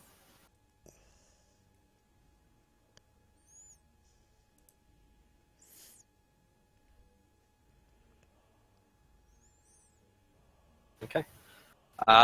Next is Nestros, who can't do anything. Archer. I can't really see anything. Is there a problem?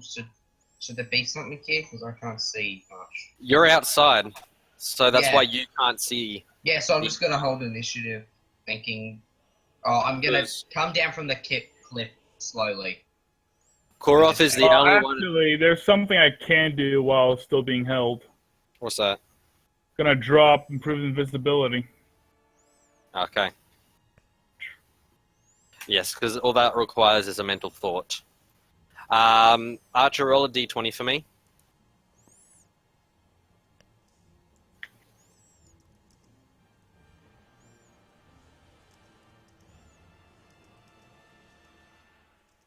Okay, so as you're coming down, you can see Nestros's invisibility disappear, and he does not appear to be moving whatsoever. Like, he's standing upright, but he does not appear to be moving whatsoever. I just remember myself, oh, for fuck's sake. Really? And I start heading over towards him. But once, I'm assuming it takes me a whole turn to get down from the hill I was on, off cliff. Yes. Yeah. Now, I just realized Kando doesn't have any third-level spells memorized. He should technically have 2, I think.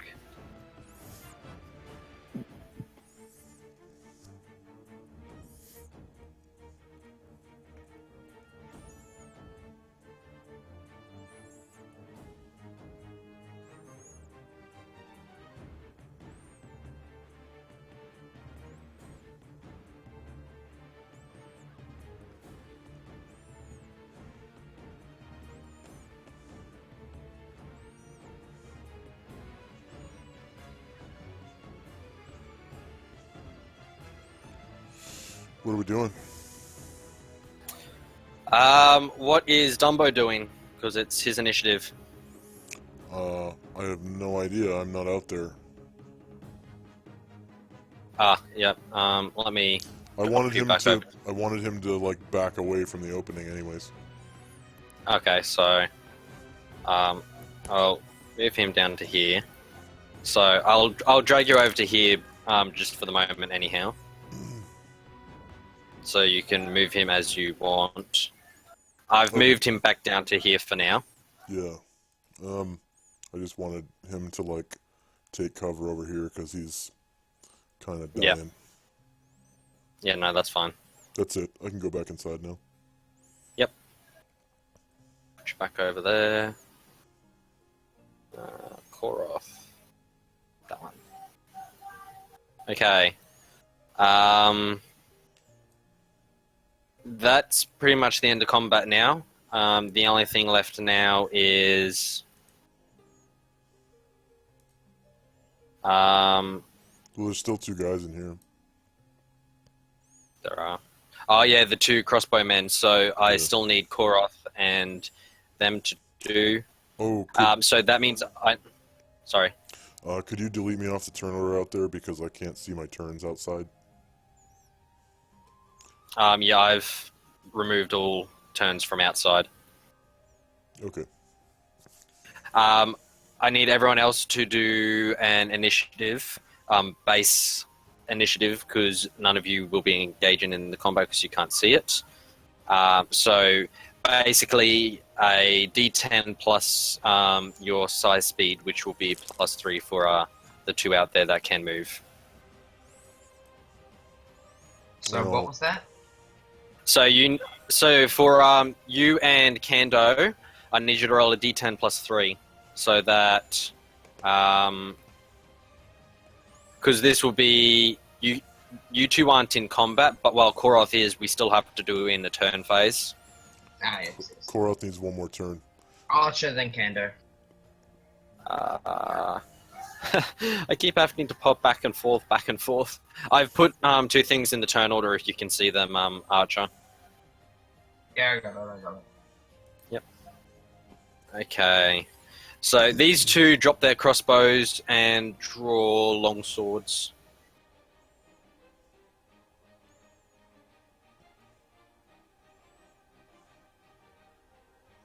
Okay, we're starting outside. Archer. I'm assuming it would. I get to here and then I have to start scaling the thing to get to. No, Nesros. you can get around the you can get around the cliff to Nesros. So I do that, and I touch him, see if it's like cold or like what's he doing. You can see that everything inside of him is rigid and immobile. Basically, it's like he's a statue. He is stuck. If you were to push him over with very little force, he would fall over.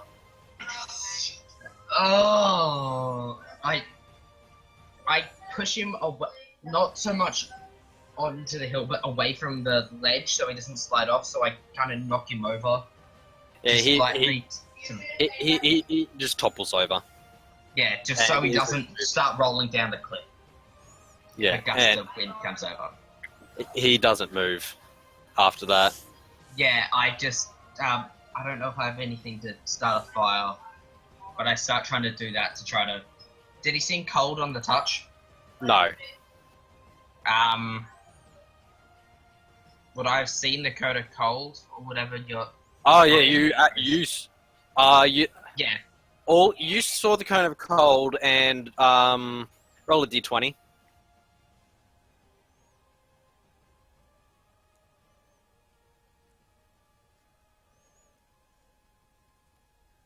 Yeah, you saw a sort of small lash or bit of magic go off in this general vicinity. Okay, so I'm assuming he's frozen by some kind of spell, so I'm gonna start trying to make a fire of some kind to warm him up.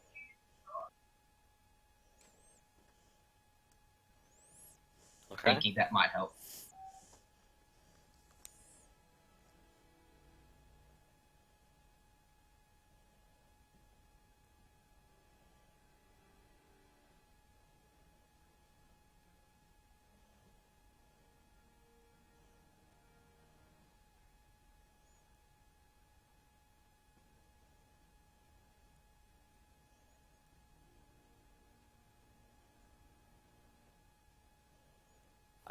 Okay, the 2 crossbow, now sword wielding.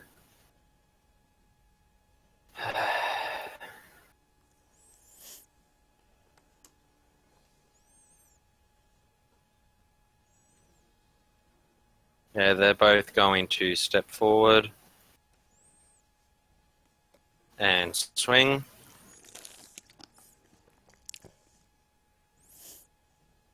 And both miss. Kando. Kando's going to sing Korath go into the cave, and would he hear any fighting currently? Yeah, he would hear a bit of fighting going on. He'd move He, into the he, cave. he would have heard Koros basically outraged cry of Yeah, you're about I'm to gonna find out gut why you. they call me Koroth the Impaler.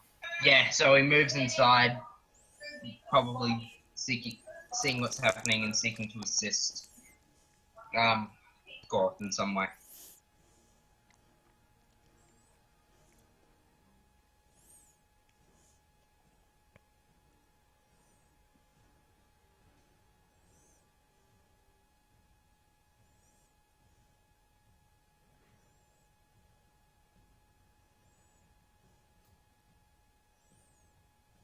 Kando's not that hurt, is he?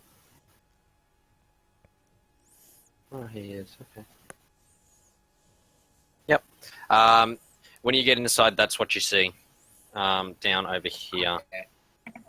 So how much more of a move would I have?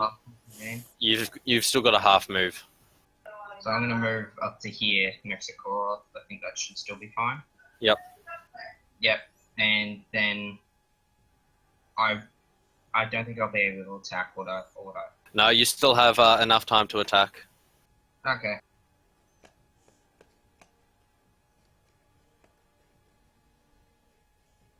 And these guys have no penalties on them or anything? No. Oh.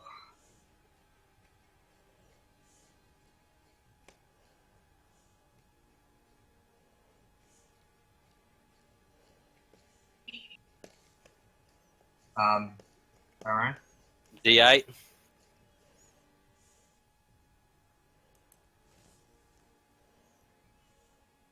D10.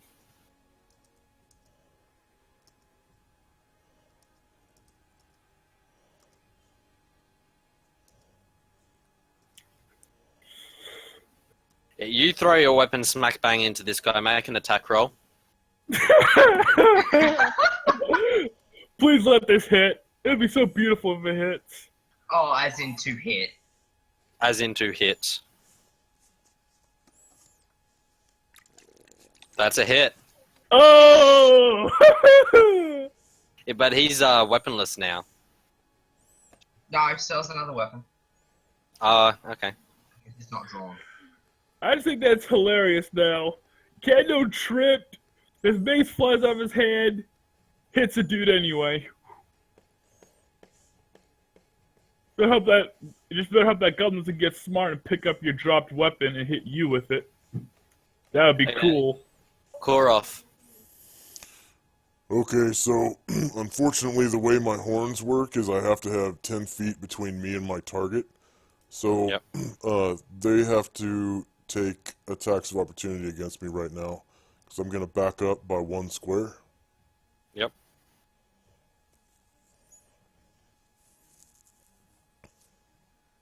One hit. Doing 1 point of damage. Okay.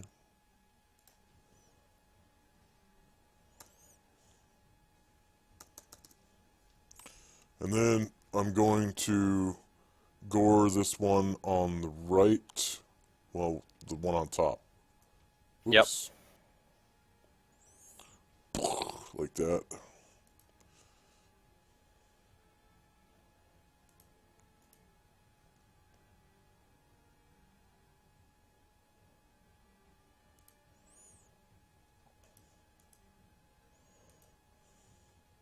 AC -9. 18 damage.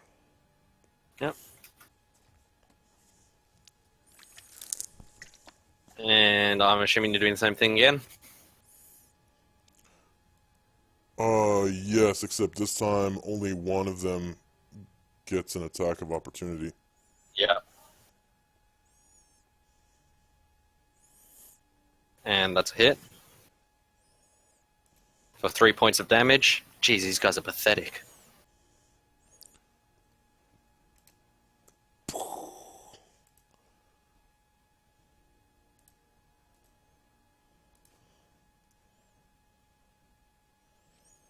Critical hit.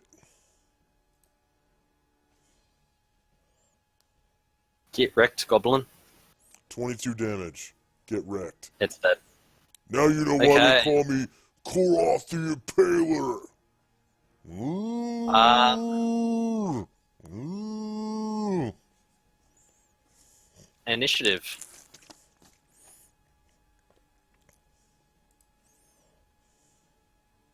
Whoops, wrong attack.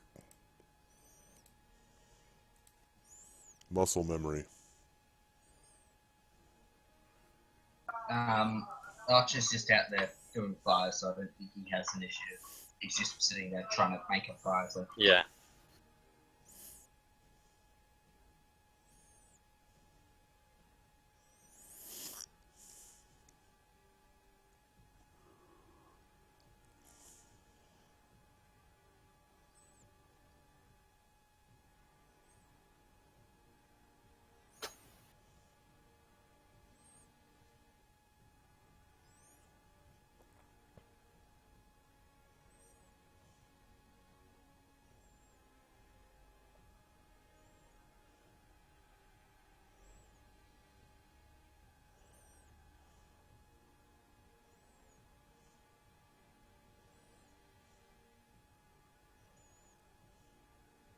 Okay, yeah. We know what Archer's doing. Kando. just attacking the dude in front of him. Yep.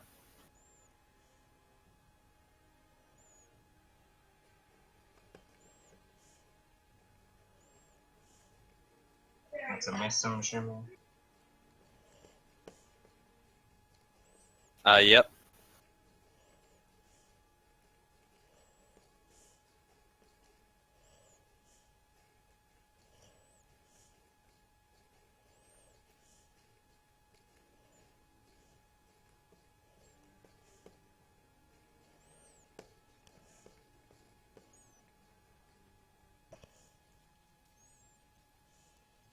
Was that Kando?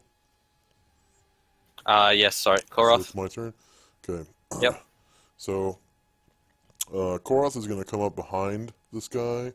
1, 2, 3, 4, and gore him from behind. That's a half move. Is that +2 to hit? Yes.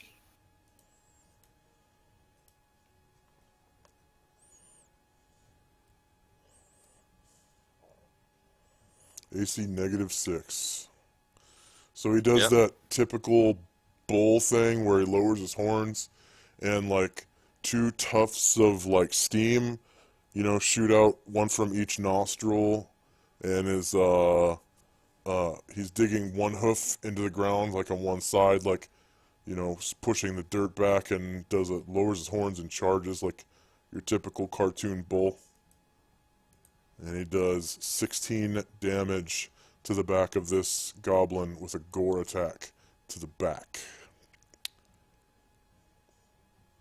Yep. That was it. Ooh. Oh, is there another one for Kando here? Ooh. Shouldn't be. Okay. Goblin will take a swing at Kando.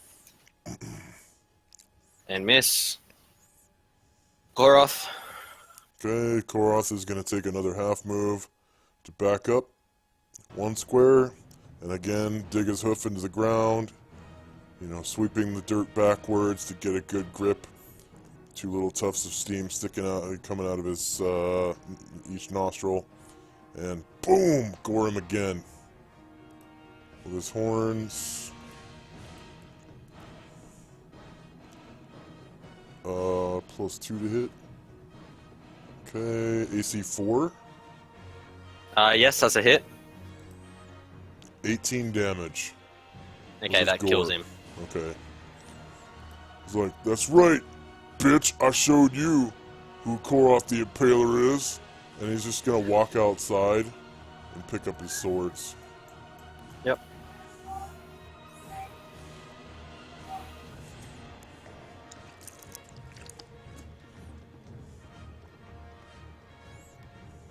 Okay, so after a little while, Nesteros, the hold finally wears off. I hate that spell. Well, when he's on me, you know. Okay, then. Cool, it's just gonna come I'm straight over assuming here. he got frozen by something a spell. So it's awesome. Yes, that Pick was up. Hold Person. It's a very nice Hunter's spell, but Grass. only when it's cast on someone else. As We're I gonna would come over assume. here. It's gonna pick up Death Knight's two-handed sword. Rob Kando's also gonna, come out, pick up his Daybreak mace and go outside.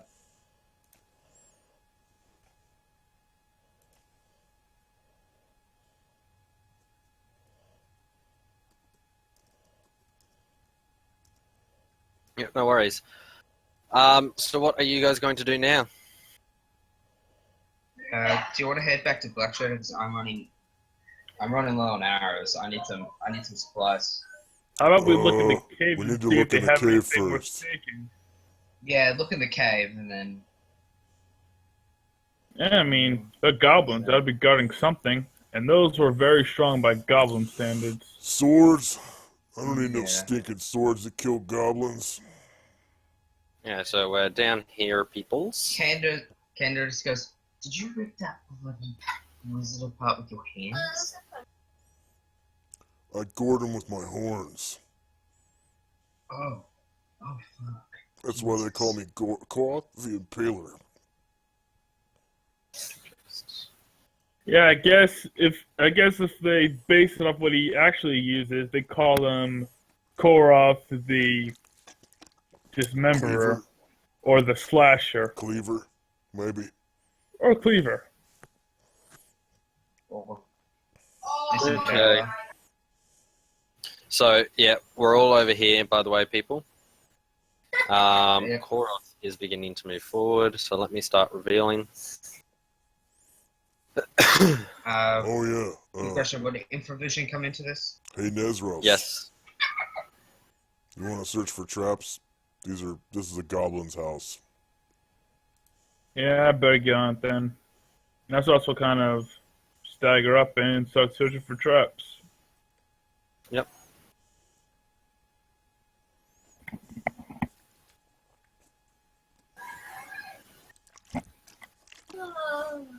Yep. As far as you can tell, there's no traps. Cool. Alright, and how big an area did I search? Well, it says it's a 10-foot search at a time per check. So like I a think. 10-foot cube? Yeah, I think so. Give me a second. Skill explanations. Yeah,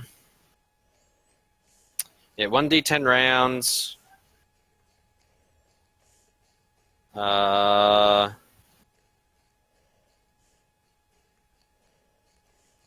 Okay, yeah, it doesn't say how big of an area, but basically, a thief can check an item for traps once per experience level. Yeah, that doesn't. Yeah, but we'll say a 10-foot cube is how big of an area you check. Alright then. 10-foot. You know, how about I just give myself a 10-foot cube aura? That'll make things then, easier. Yeah, and then I just move 10. Then every time I move 10 feet, we check for traps. Yep. Let me reveal. Let's make it square. For you.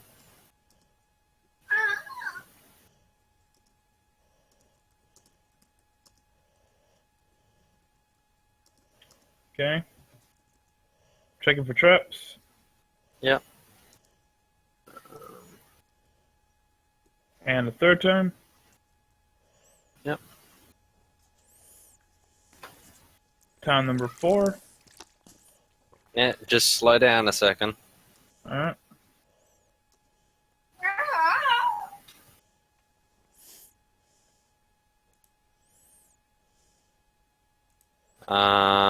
So we've got 1. Yep. Yeah, each time you think there's no traps. Okay, so as you get to there, um,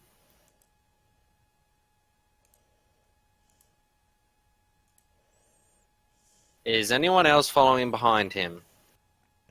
Not me. Slowly. Yeah, just kind of like there.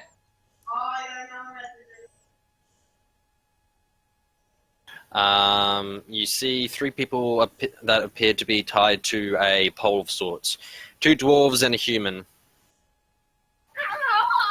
Yeah, guys, I found some people.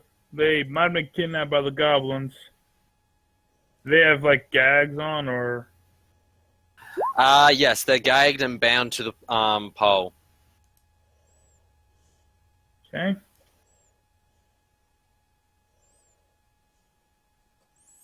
Hey, dwarves. Yeah, I kind of just move closer.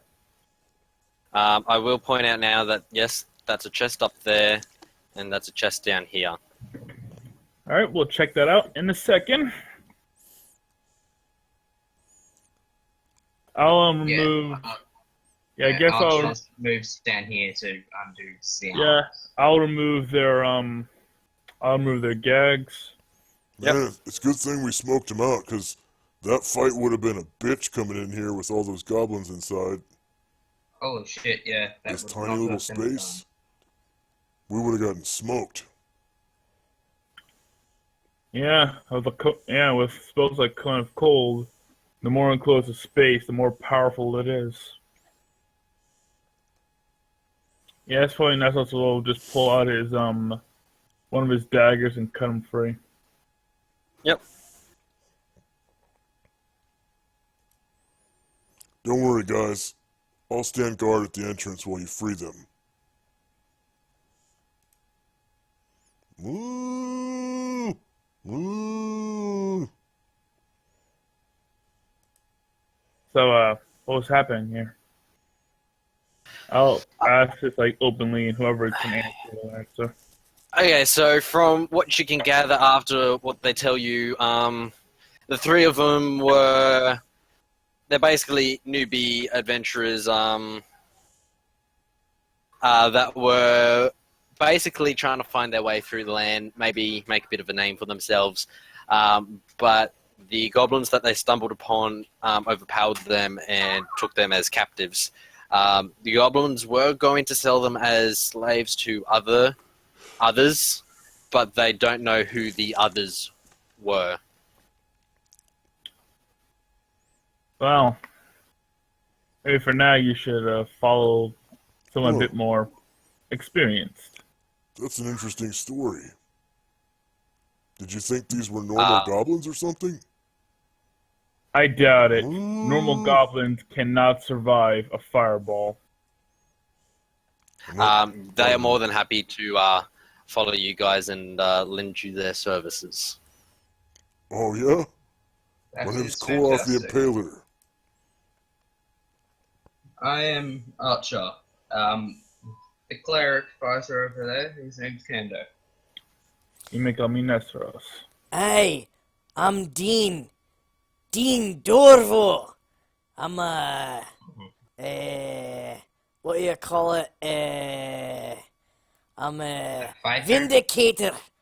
Hey, I'm a vindicator of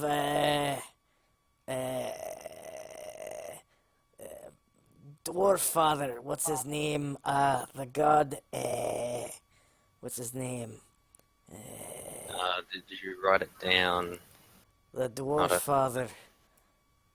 Oh, that's right. Horgrom. Moigrom. Murgrom, Lord of War. Hey, I'm a vindicator of Murgrom, Lord of War.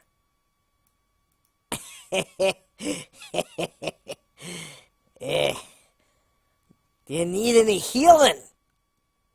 Do you? I've got 3 cure light wounds and a healer's bag around here somewhere, I believe.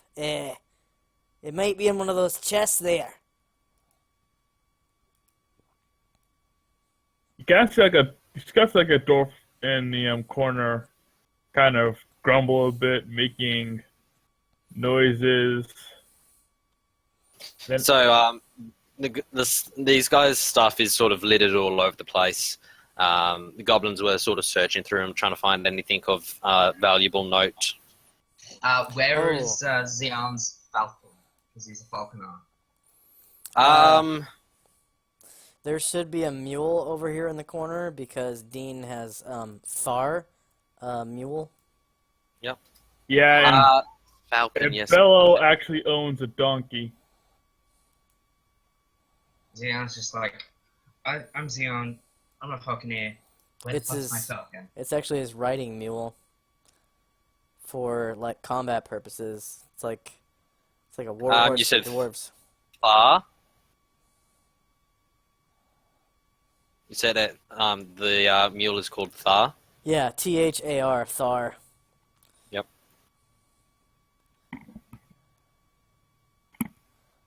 Yep, and Bello owns a donkey. Oh, and Kandor, while everyone's interacting, just going through this chest over here, seeing it, and just like, well, we're probably gonna check this anyway.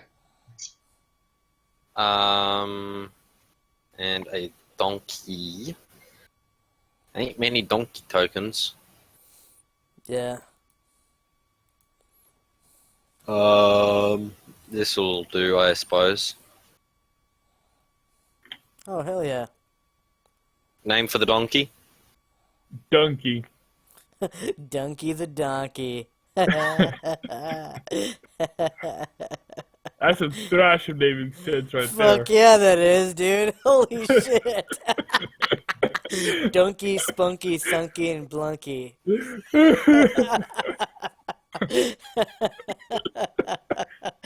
Woo! Good old Dale.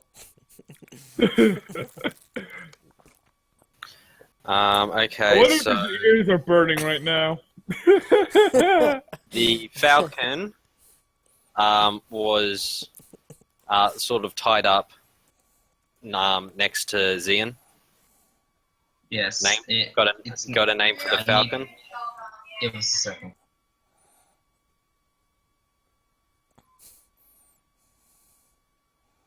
Donkey controlled by Hollis. Nesros.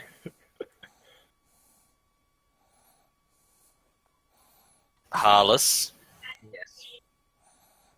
Harles. Yes. Controlled by Archer.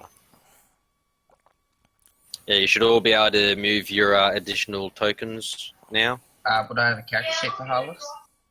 We'll get to that eventually. Yeah. Sorry. Just I love how your donkey is riding you.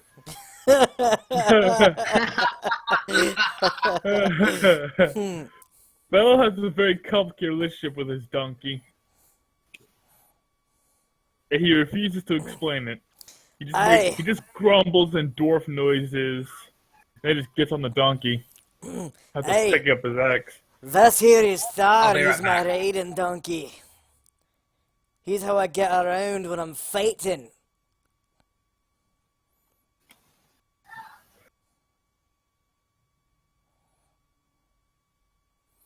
I'm still learning how to use him though.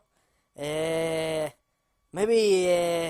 when I get to the second level of the second circle of priest casting, maybe I'll get more skill in riding my donkey, Thar. Aye. So, Thar. Korath, where are you from?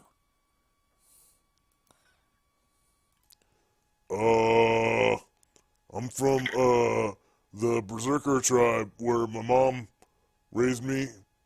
Her name's Valerie. Maybe you've heard of her. She was a famous paladin till she met my dad. Yeah, he kind of fucked her life up a little bit. Oh well. and fucked up, quite literally. Yeah, that's true. But, look on the bright side. At least I came out of it. Yeah, Korok the Impaler, one of the mighty heroes Din, of this land. Din, what are you again? Vindicator? I am a vindicator of the Muirgrom, Lord of War. Aye, Muirgrom, Lord of War. Say that 10 times Yeah. fast. Yeah, I'm not gonna bother. Muirgrom. Nice meeting you, mate. Nice meeting you, Again, mate. never met a That's dwarf right. that could remember his own house. That's my deity, Muirgrom. It's actually kind of a nice name, isn't it? Bellow, correct? Muirgrom. The other dwarf, you're Bellow, correct? Aye. That's Billow. And he is a... I'm a Myrmidon. I take my axe. Kill when I'm paid to kill. Tried adventuring. Xeon's just like, yes, you know what a Myrmidon does. He kills shit. As does most fighters. Now, why'd you ask? Archer asked. It's like, I asked, not Xeon. Okay, so there remains two things left really to do in here. There's the two chests I pointed out, and they're like the two things. Kando's opening this just down here. And Archer comes down to see what's in there. Okay, I keep closing it. Roll. Roll.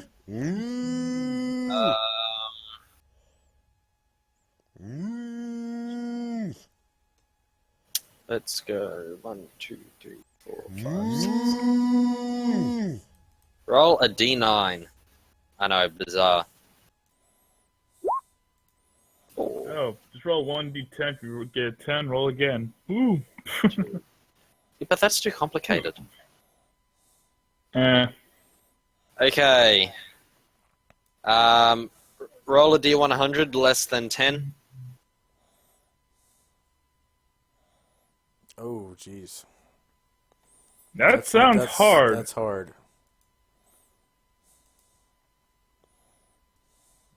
Is that correct? No. Maybe. No, you do it as... Bracket. do it like, slash or with bracket. Just take out the dot. Oh, Okay, that's so it's it. bracket, And then you do... Slash R, D100 less than 10. Yeah. That thing is actually done properly, but yeah. So D100 and then less than 10. So Whoops. Yeah, it takes the less than out. It seems it's considering it, but it's not showing the less than 10 now. It seems. Yeah. That's okay. Yeah. So that was correct. okay. I think we missed out on something good. I just did it. Of course, did it. Ooh. Yeah. Yeah, we'll go with Cora. D100 less than 15. Dear Lord. Who, me? Whoever.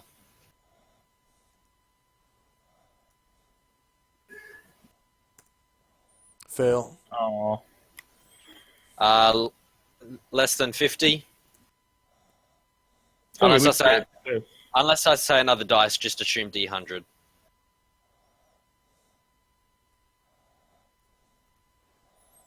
It's a coin flip at this point. You said 50? Yes, less than 50. Pass. Ooh. Yep. Less than 15. Ugh. Fail. Less than 30. Fail. Less than 25. Fail. Less than 15. Fail. Okay, so there were 2 passes. The first one, roll a d6. Okay. 4. There's 4,000 copper. And roll a d3. Okay. Whoops. 3. 3,000 gold. Nice.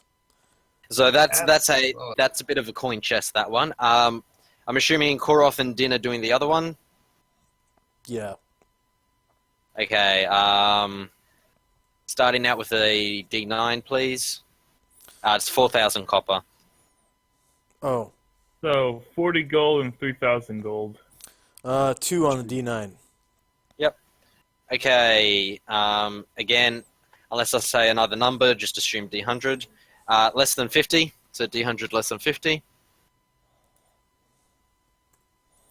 Pass. Less than 25. Pass. Less than 25. Fail. Less than 25. Fail. Less than 30. Fail. Less than 20. Pass. And I less predicted than the 10. last 2. I'm guessing that's art objects. Whoops. Fail. Okay. Guess the So last 3. we've got first one, D6. Okay, D6. 1 art object, I think. No, not 1,000 copper. Next one, D3. D3. Whoops. 1 on a D3. 1,000 silver. Okay. And a D4. Now this is the art objects. You said 1,000 silver? Yes. Uh, And then a D4. D4 on the art objects, you said? Yes. 3. Okay. Now, so there's 3 art objects. Is anyone able to determine values of objects? Otherwise, I'll Appraisal? go. Archer Appraisal, yeah. might. You mean appraisal? I can do it. Yes.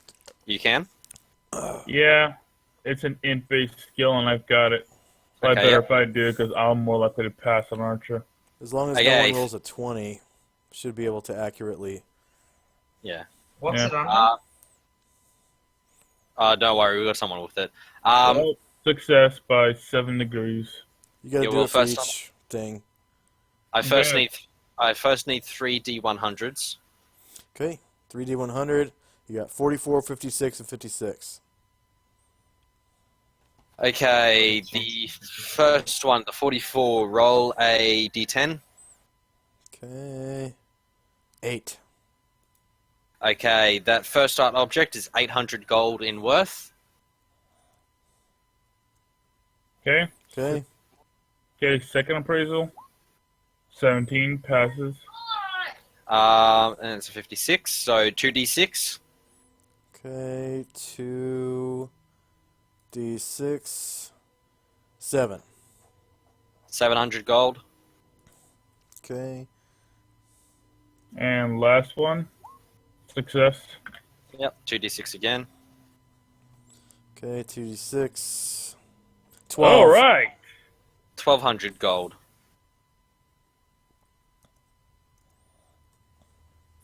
Nice. You guys got a good little haul out of that. Can we get a Yeah. handout? Yes. And then, James, you want to copy it down onto the handout while I take a piss? Sure. Cool. Hand out for Durham. Yeah, I'm getting there. No. Oh, you already know. In player journals, all players can be edited, all players. Have at it. It's called Discovered Loot Goblin Shaman Lair. Answer. What I need I'm to do being is so- folder loot. Archer Nessos says to Nessos, we should probably head back to You're- Black Shadow. you- We got these art items to sell, and You I will need see. those. You will see the So- thing disappear in a second. I'm just putting it into a folder called loot, just so it's a bit more organized. We don't need that. Don't need that. Don't need that.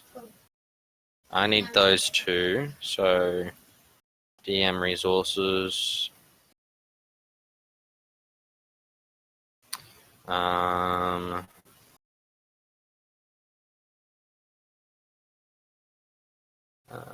that can go into there. I need to move this up to here. That up to there. Move you out of there.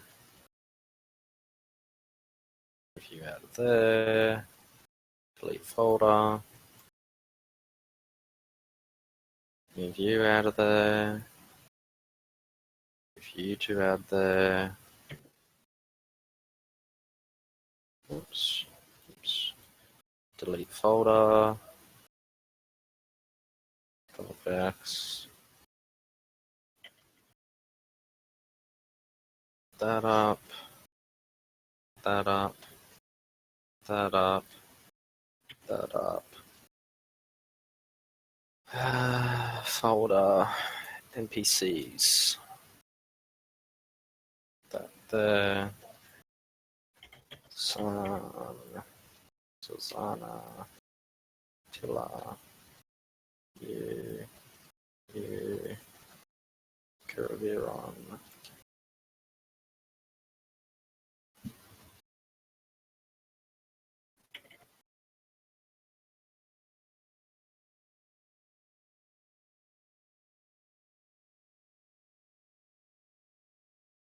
Alright, should salvage this now? Does the henchman get a cut of the loot or not? That's up to you guys. I knew Shit.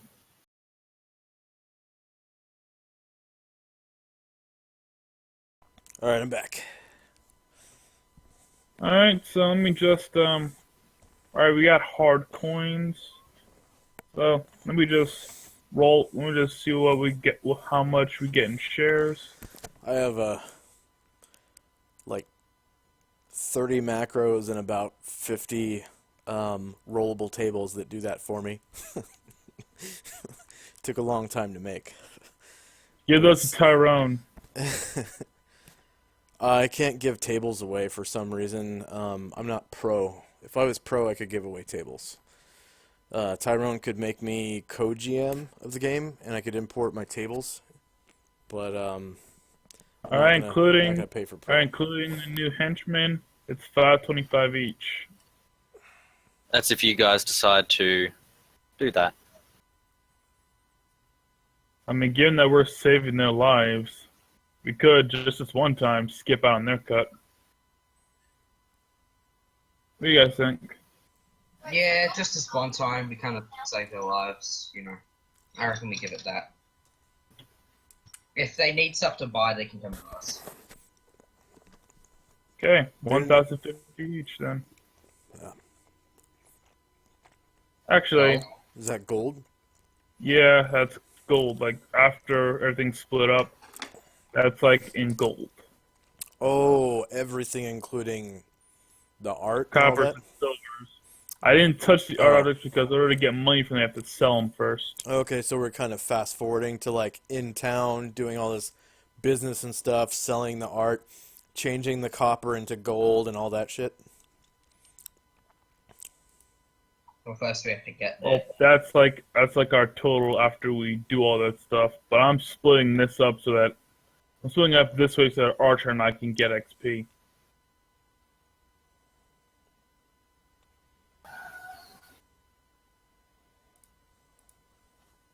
But yeah, once we get back to town, we'll do all the splitting and such.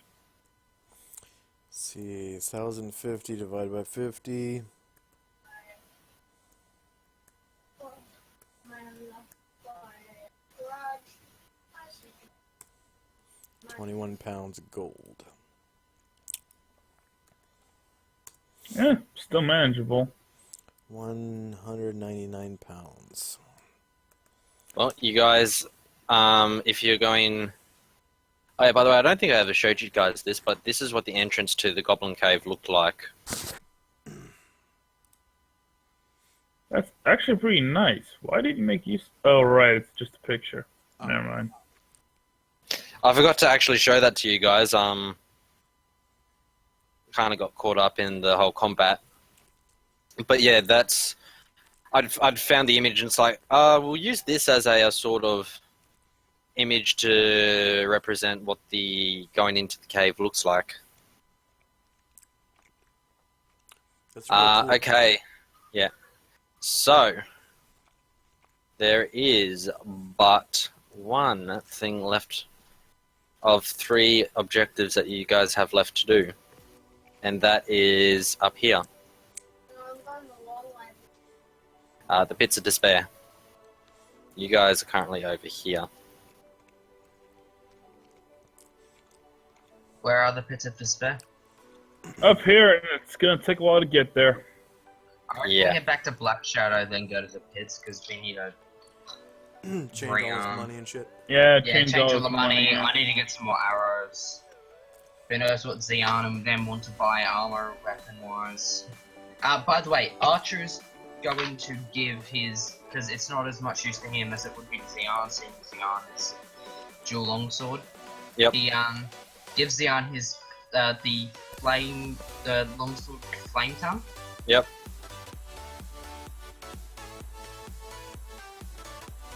Flame Okay. tongue longsword. So that Archer no longer has that, and that goes to Xeon. What is the movement rate of the donkey and mule?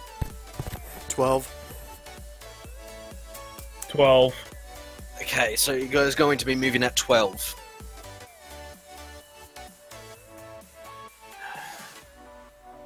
We'll upgrade the ponies when we get back. All of our fresh, fat goblin loot. Yeah, it's going to take you 20 days to get back first. Are ponies faster? I don't think so. Well, let me find out. Yeah, I really don't think they are. Ponies move at 12. Oh, never mind then. Unless you're getting a heavy, medium, light, wild riding or riding horse, everything else moves at 12. Well, I gotta replace Stubby, but otherwise, yeah. I think they have less hit dice than mules, too. Pony hit dice 1+1, mule 3. Alright, never mind. Getting a mule then. So, let's start this journey back. So, I need to do...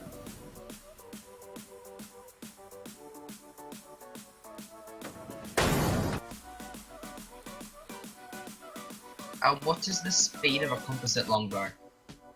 6. Speed of... Okay then. Pardon? I didn't hear that at the time. Oh, I mean 6. 7. All the bows, okay. all the bows are the same. It's 6. 6. Type? 6. Composite longbow is 6. 7. 7. All the bows are 7. It's the sling that's 6. Damn it. Nah. Yes. What No, type is a composite longbow?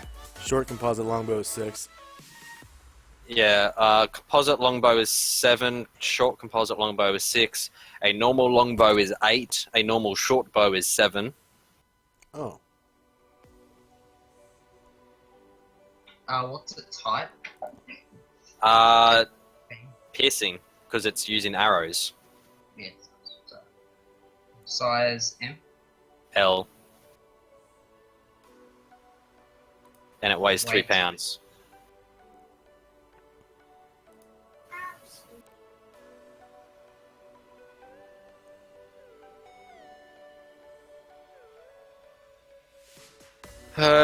Okay. Range, because I need to arrange it. Yes. The range of a composite longbow is big. Regular longbow What type is 7. According to What common type of text. arrows are you using though? Flight.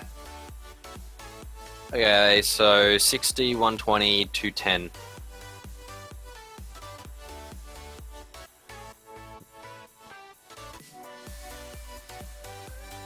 Thank you. And that's in feet. Yeah, I've just got 60, 120, and 210 in the table. Because I'm doing the weapon table up. It wasn't quite Yeah. finished.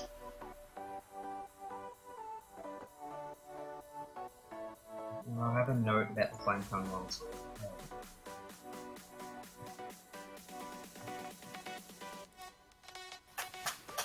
Alright. Oh, why is it Chill, Ethan. Chill. Freaking Actually, get rid this of is- the this- weapon.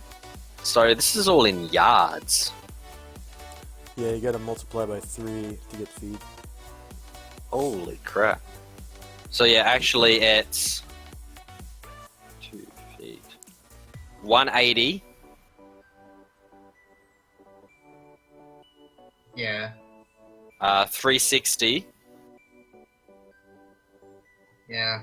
and 630. Oh shit. Hey! Yeah, all the bows are 7, except for composite short, which is 6. Longsword is a weight of 4, correct? Yes, I believe. Dagger Yes. is a weight of 1? Dagger is weight of 1, yes. Yeah. Range of 1. Alright, I think that's my whole weapon table. Yes, it is. Okay. We found a longsword +1, didn't we? Yes. I'm just gonna exchange Xeon's longsword for the longsword +1. 2, 3, 4, 5, 6, 7 encounters.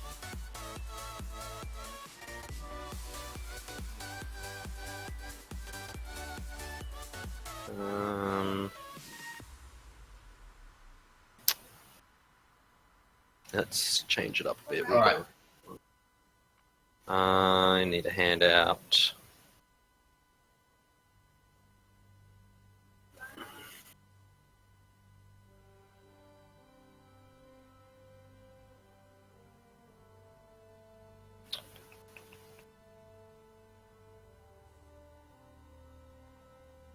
Let's see. I need to put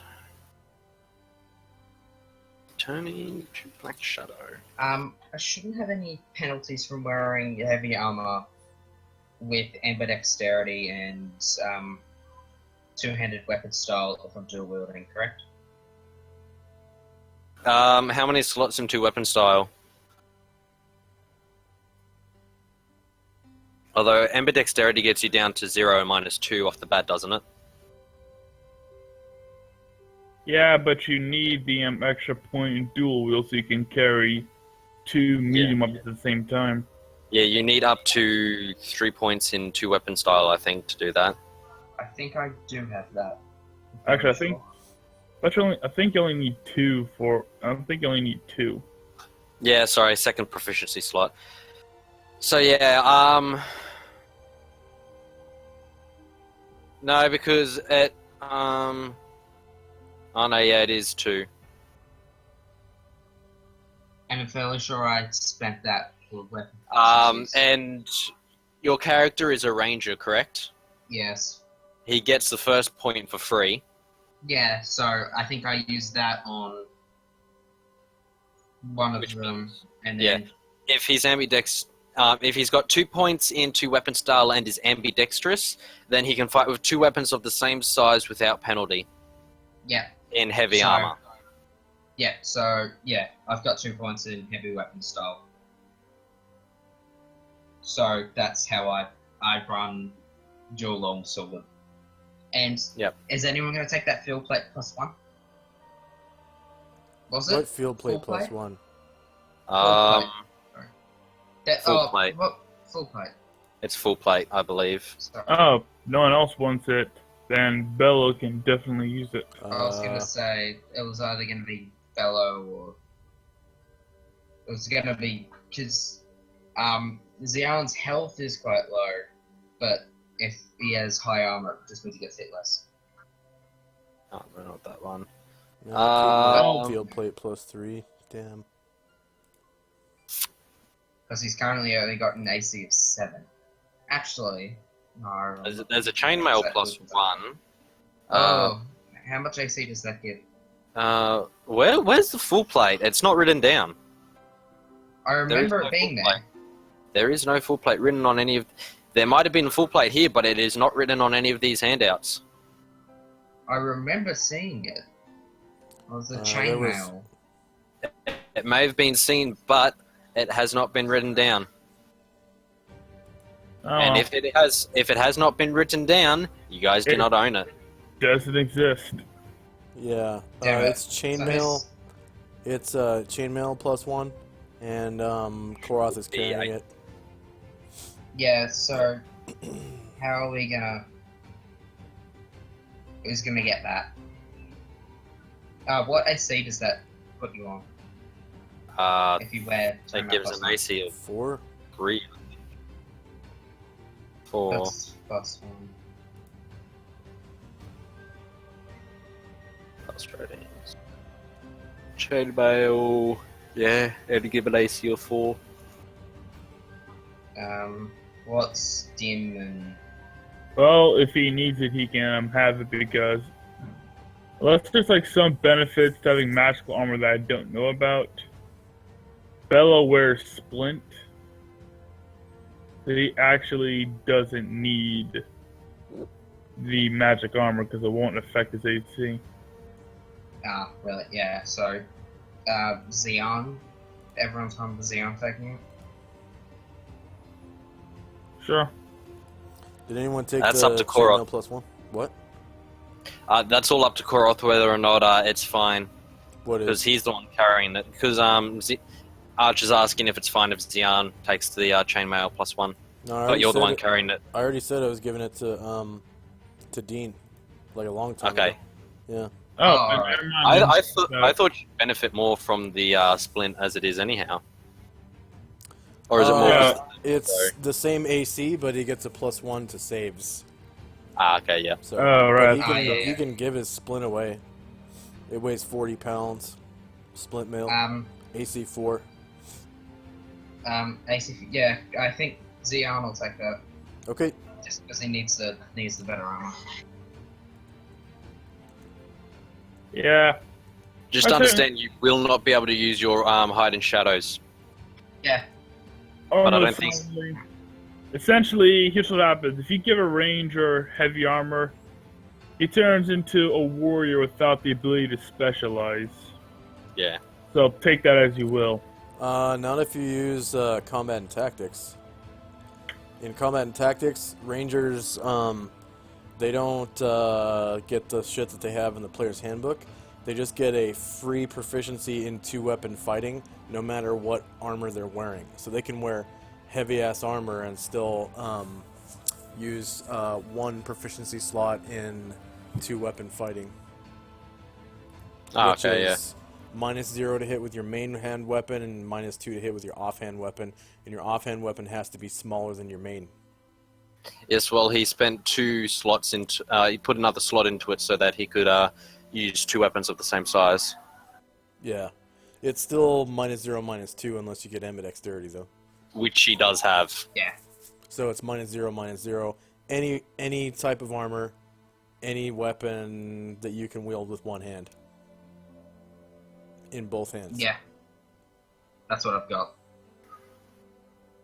Because I've got 2 long swords and long swords only one handed. Fair enough. So you can wear any I armor. sorted that out as soon as I got in. So the dual wield was going to be quite useful. Because I thought we're starting whole new characters, so having that damage quite early on would have been very useful. Anyway, back to this. I've arranged everything, so.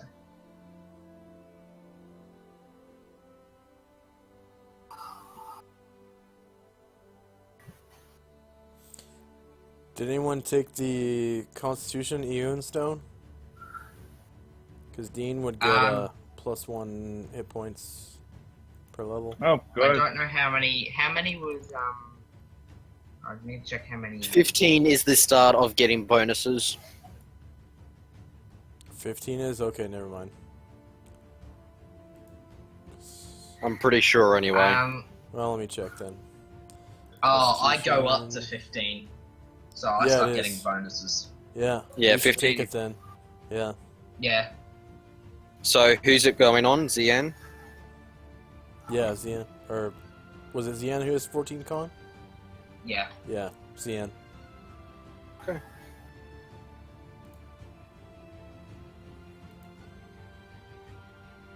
So what's the stone going on? Constitution, so +1 to your con.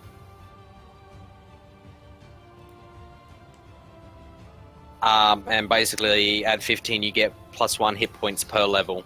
So you can add a +1 to your health. But it is only there when you have the Eon Stone activated. Okay. Oh, I did it again. Did somebody take the Bastard Sword +2? Sienna's no use of it, so no. Not proficient with it. Bastard Sword, where's that? Bastard Sword moderate on Korra's character sheet. Oh, that'll be the +3 Bastard Sword Flesh Eater. Yeah, Flesh Eater. Did anyone take that? No, I don't think so. No, none of us are proficient with that thing. Someone's gonna need proficiency in that real quick. Like anyone who's part fighter, and if no one takes it, I'm giving it to Dean because let's see. Give it to Dean. Just give it to Dean. Sienna's got more than He has enough. Battle so Axe 1, fine. Warhammer 1, Shield 1, Ambidexterity 1. So at level 3, he'll get another weapon slot. Okay, so it's just And +3 he Flesh could Eater. What does very it do? well. It's +3 Flesh Eater and does an additional 1d12 acid damage. Holy Pony. fuck! Okay, Yeah. he's taking that. 1d12 acid damage. Okay. Per each successful hit. What's it called? Bastard Sword +3 Flesh Eater? Yeah. Personally, I wrote it Flesh Eater Bastard Sword +3. That's how I wrote it. But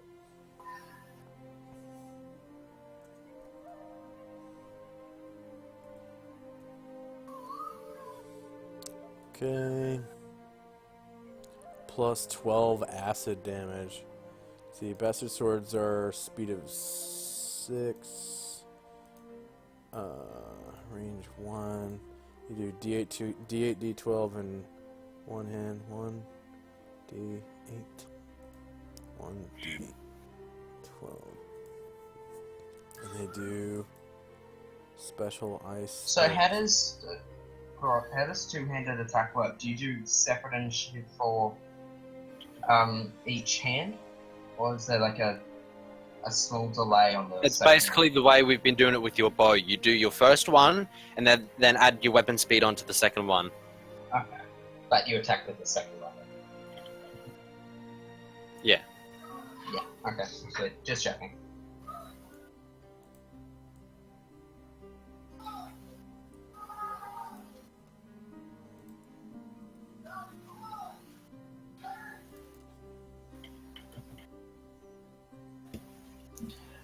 Okay, well, that's pretty much it for today.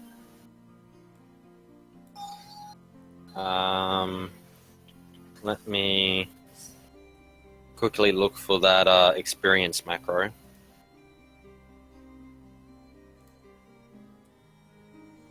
D8 plus D12 acid damage. Oh my god! Per hit. Per hit. Just. Oh my god. Wait. So it does that acid damage every turn? Every hit? successful hit. It does another D. D12 acid, yeah. So basically, when you hit, you get plus a D12.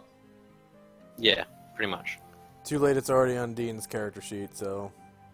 Yeah, no, Xeon has no use for it. He's dual wields longswords. Neither does Dean, but at 3rd level fighter, he's gonna get another weapon slot, so that's what he's gonna do.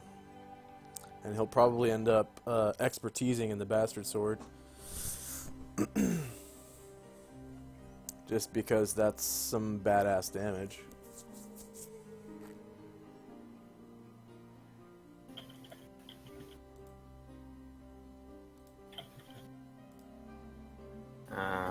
There's just Korok. What about All the Koros? way to... I'm just... XP. Okay, yeah, let's... I understand that now, so let's use this. Let me just... Deity 12 and speed of 6 was both. Wow. Wow. Both one-handed and two-handed at speed of 6. If I was eventually, probably in a while, Medium maybe slash 2d14. a year or two, if I started a campaign, would you guys be interested? Depends on the Sure. time it is. Yep, timing is key. That's true. But if it was on correct times, Because I will be starting uni soon, so this may Yes, very I know well you be are. this may very well be the only campaign I ever do from now on. I don't know yet. yeah, I was thinking of just doing maybe like a one-off session that lasts, I don't know, a small amount of time, do one encounter just to test. Yeah, I see don't know how how, DMing things work. Yeah, I Just don't to know check how out the college is in Australia, but up Yeah, here, that's universal. unless you're like going in the STEM or having like a really high demanding program, you'll have more free time than you think. It's a bit like that over here. Yeah, it's just Because generally, Nice. here's what I can happens: yeah. you have 1 3 to 4 hour class for each subject, usually around once a week. Yeah. Those really big ones for me are the practicals. Yeah, a bit of advice: if you want to succeed in college, prepare for class 2 hour. Like for every 1 hour you spend in class, spend 2 hours preparing for class. Whether it's doing homework, reviewing material, reading ahead, because they expect you to do that. Read ahead, do homework, whatever. Yeah. yeah, that It's because I 2 can only hours play on of weekends. prep, but you don't have to do it all at once. Yeah. Yeah, I was thinking of just doing maybe a one-off session just to see what gaming's like soonish, just to kind of get a feel for it. 'Cause- If you do that, I highly recommend using a Module. pre-published module, yeah. yeah, If you're gonna which do I a would one-shot. probably do. Yeah. Yeah, like, modules Because- are freaking easy. Yeah, Yeah, if you modules could kind of send show me some. you, they kind of show you what you need to like run an adventure. Like each module has like 10 NPCs, like maybe 2 or 3 different adventures. They have like a overworld map where you can travel around to different places, and they have like 2 or 3 dungeon maps where you have monsters that are pre-made encounters or whatever and shit like that. And Yeah, little keys and triggers. Yeah, I'd take a look into that because I was just thinking of just trying DMing, see what it's like. Yeah, Just maybe run a once or twice thing, because see what it's like. the published adventures, they're kind of like how you're supposed to learn how to DM, and then from there you can branch off and do your own, like, campaign or whatever after you learn the ropes. Because a lot of DMs start off just, not using any published material, and a lot of DMs don't know, like, you have to roll for surprise, you're supposed to roll for reactions. Every time there's an encounter, there's 4 or 5 steps you're supposed to go through. Yeah, but not all DMs use those rules. Exactly, because they never really read the DMG or They just don't know about those rules. So, Or they can't be bothered to use those rules. yeah. Out of laziness or something. Yeah, some GMs don't bother rolling reaction unless you try to do something to gain Right. reaction And- from the And NPC. and what that does to characters is it turns charisma into a dump stat Yeah. if you don't roll reactions. So, you know, if you want depth to a campaign, it's good to And use then the you- rules.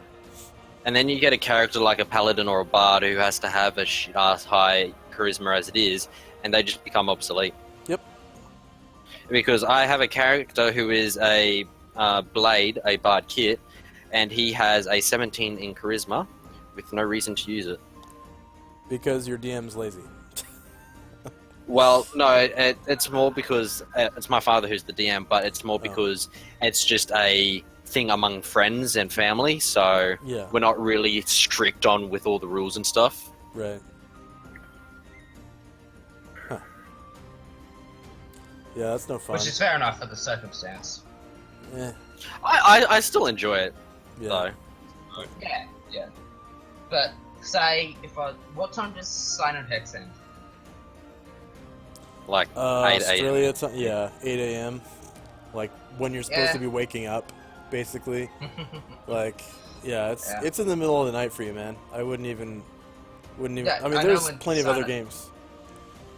Yeah, no. I'm not saying joining Sunday. I'm saying if I was to put it, say, as a test thing, after maybe an hour after Silent Hex, because that's like 10 a.m. for you guys. Silent Hex ends in the afternoon. If you don't have commitments, is that?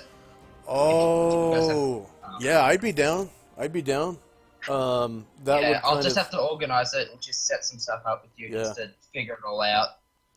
yeah. But if you could also get maybe a few people from Silent Hex, maybe one or two of them, just to make it, because Well, I don't know if Tyrone would be able to come. James here Depends. is from Sonot Hex, so you got Yeah, one. I know when James you do is. it.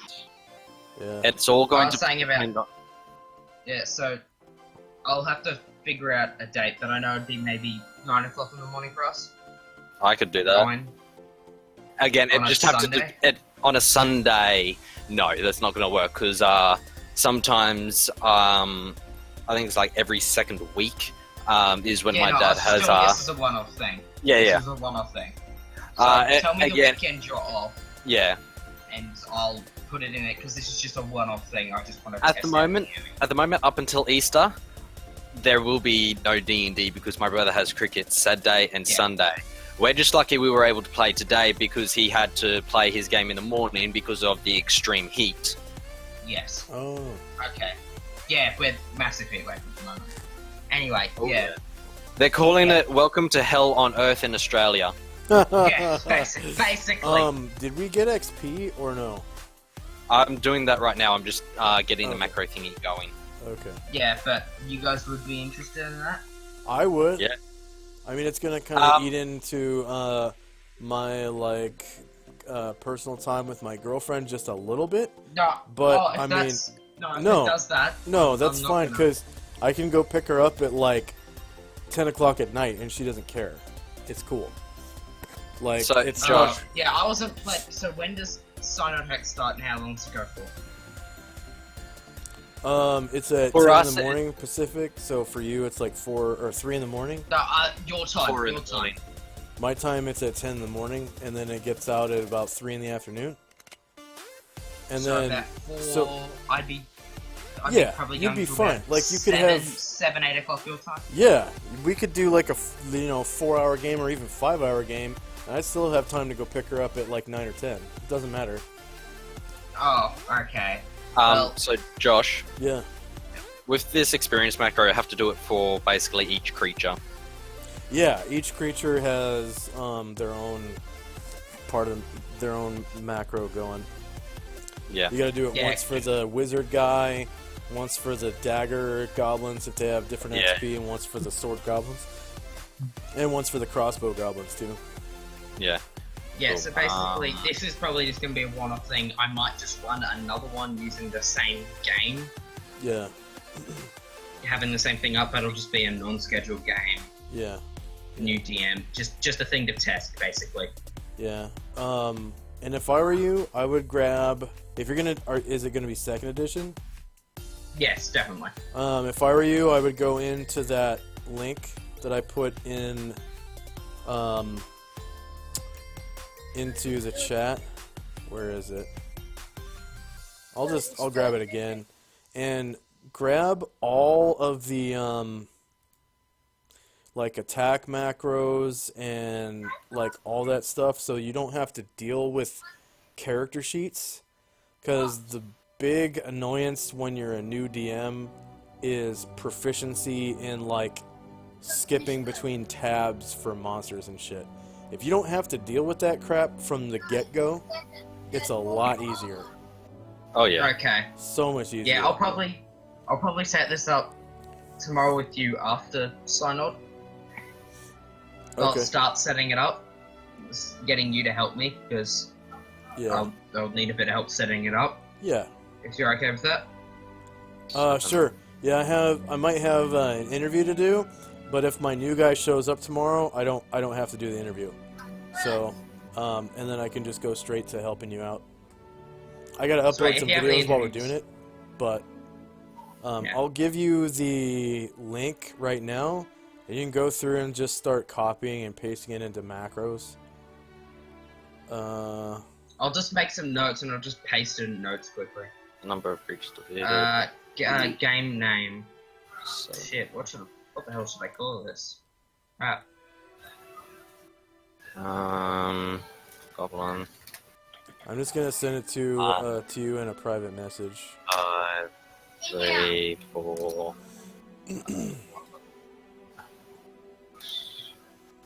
But there's like 25 macros for, or 26 macros for saving throws, and 9 macros for attacks or something in there. Okay. And it makes it so much easier. You don't even have to fuck with character sheets or anything. That's fantastic.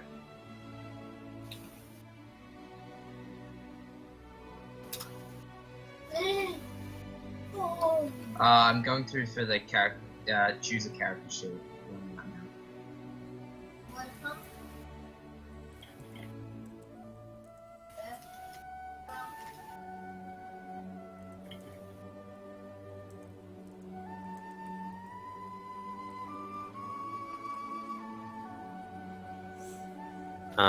And then hit dice.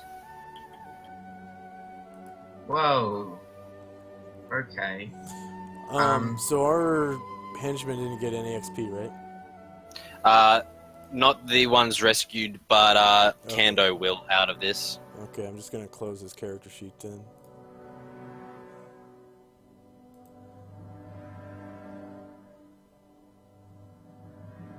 What would I put as a tag for AD&D? Like to Tag? tell what game it is and stuff. Just put AD&D. There's only one. It's AD&D 1E and 2E.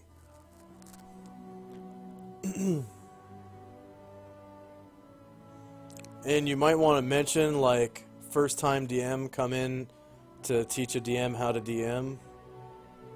Because there's going to be, well, there might be players who will kind of take you under their wing that have been playing for 30 years. But at the same time, just be careful, because a lot of those guys are retarded. just, be forewarned. A lot of the guys that have been DMing for 30 years or whatnot that still have never read the Dungeon Master's Guide, they still play 2nd edition. When is Easter generally about?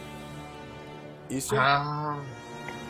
It's yes. like the It's a second Sunday. Sunday of April? Yeah, I think it's that. Yeah. Game.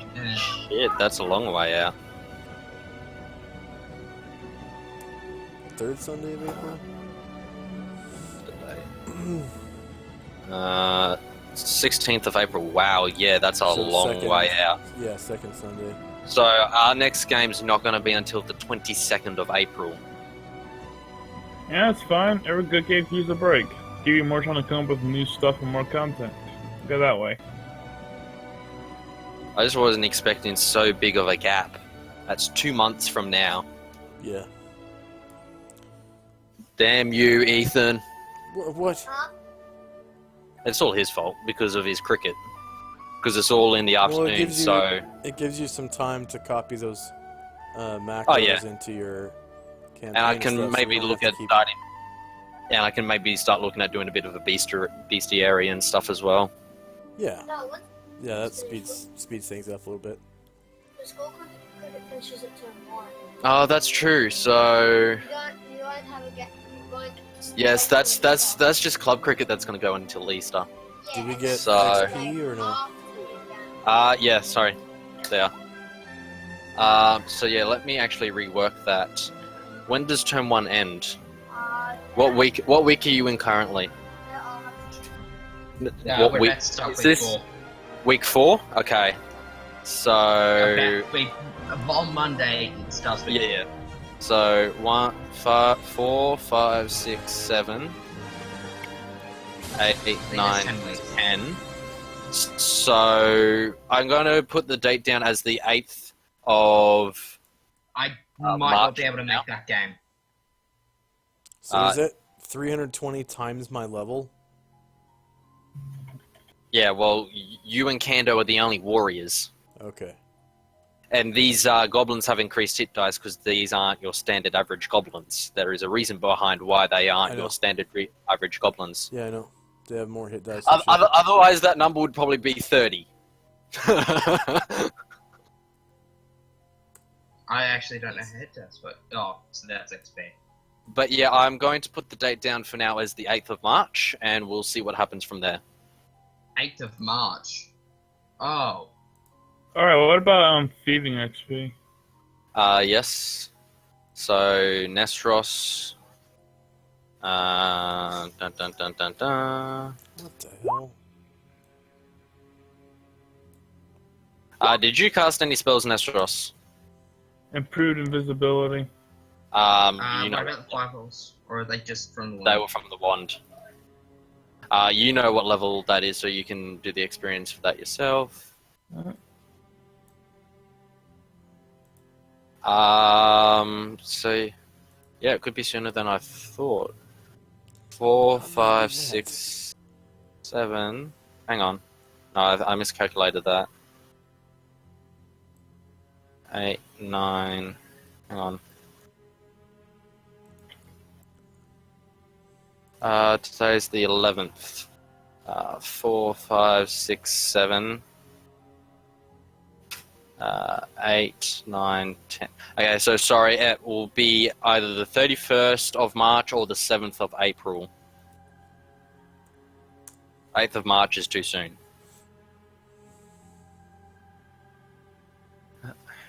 That's looking to be when I'm... If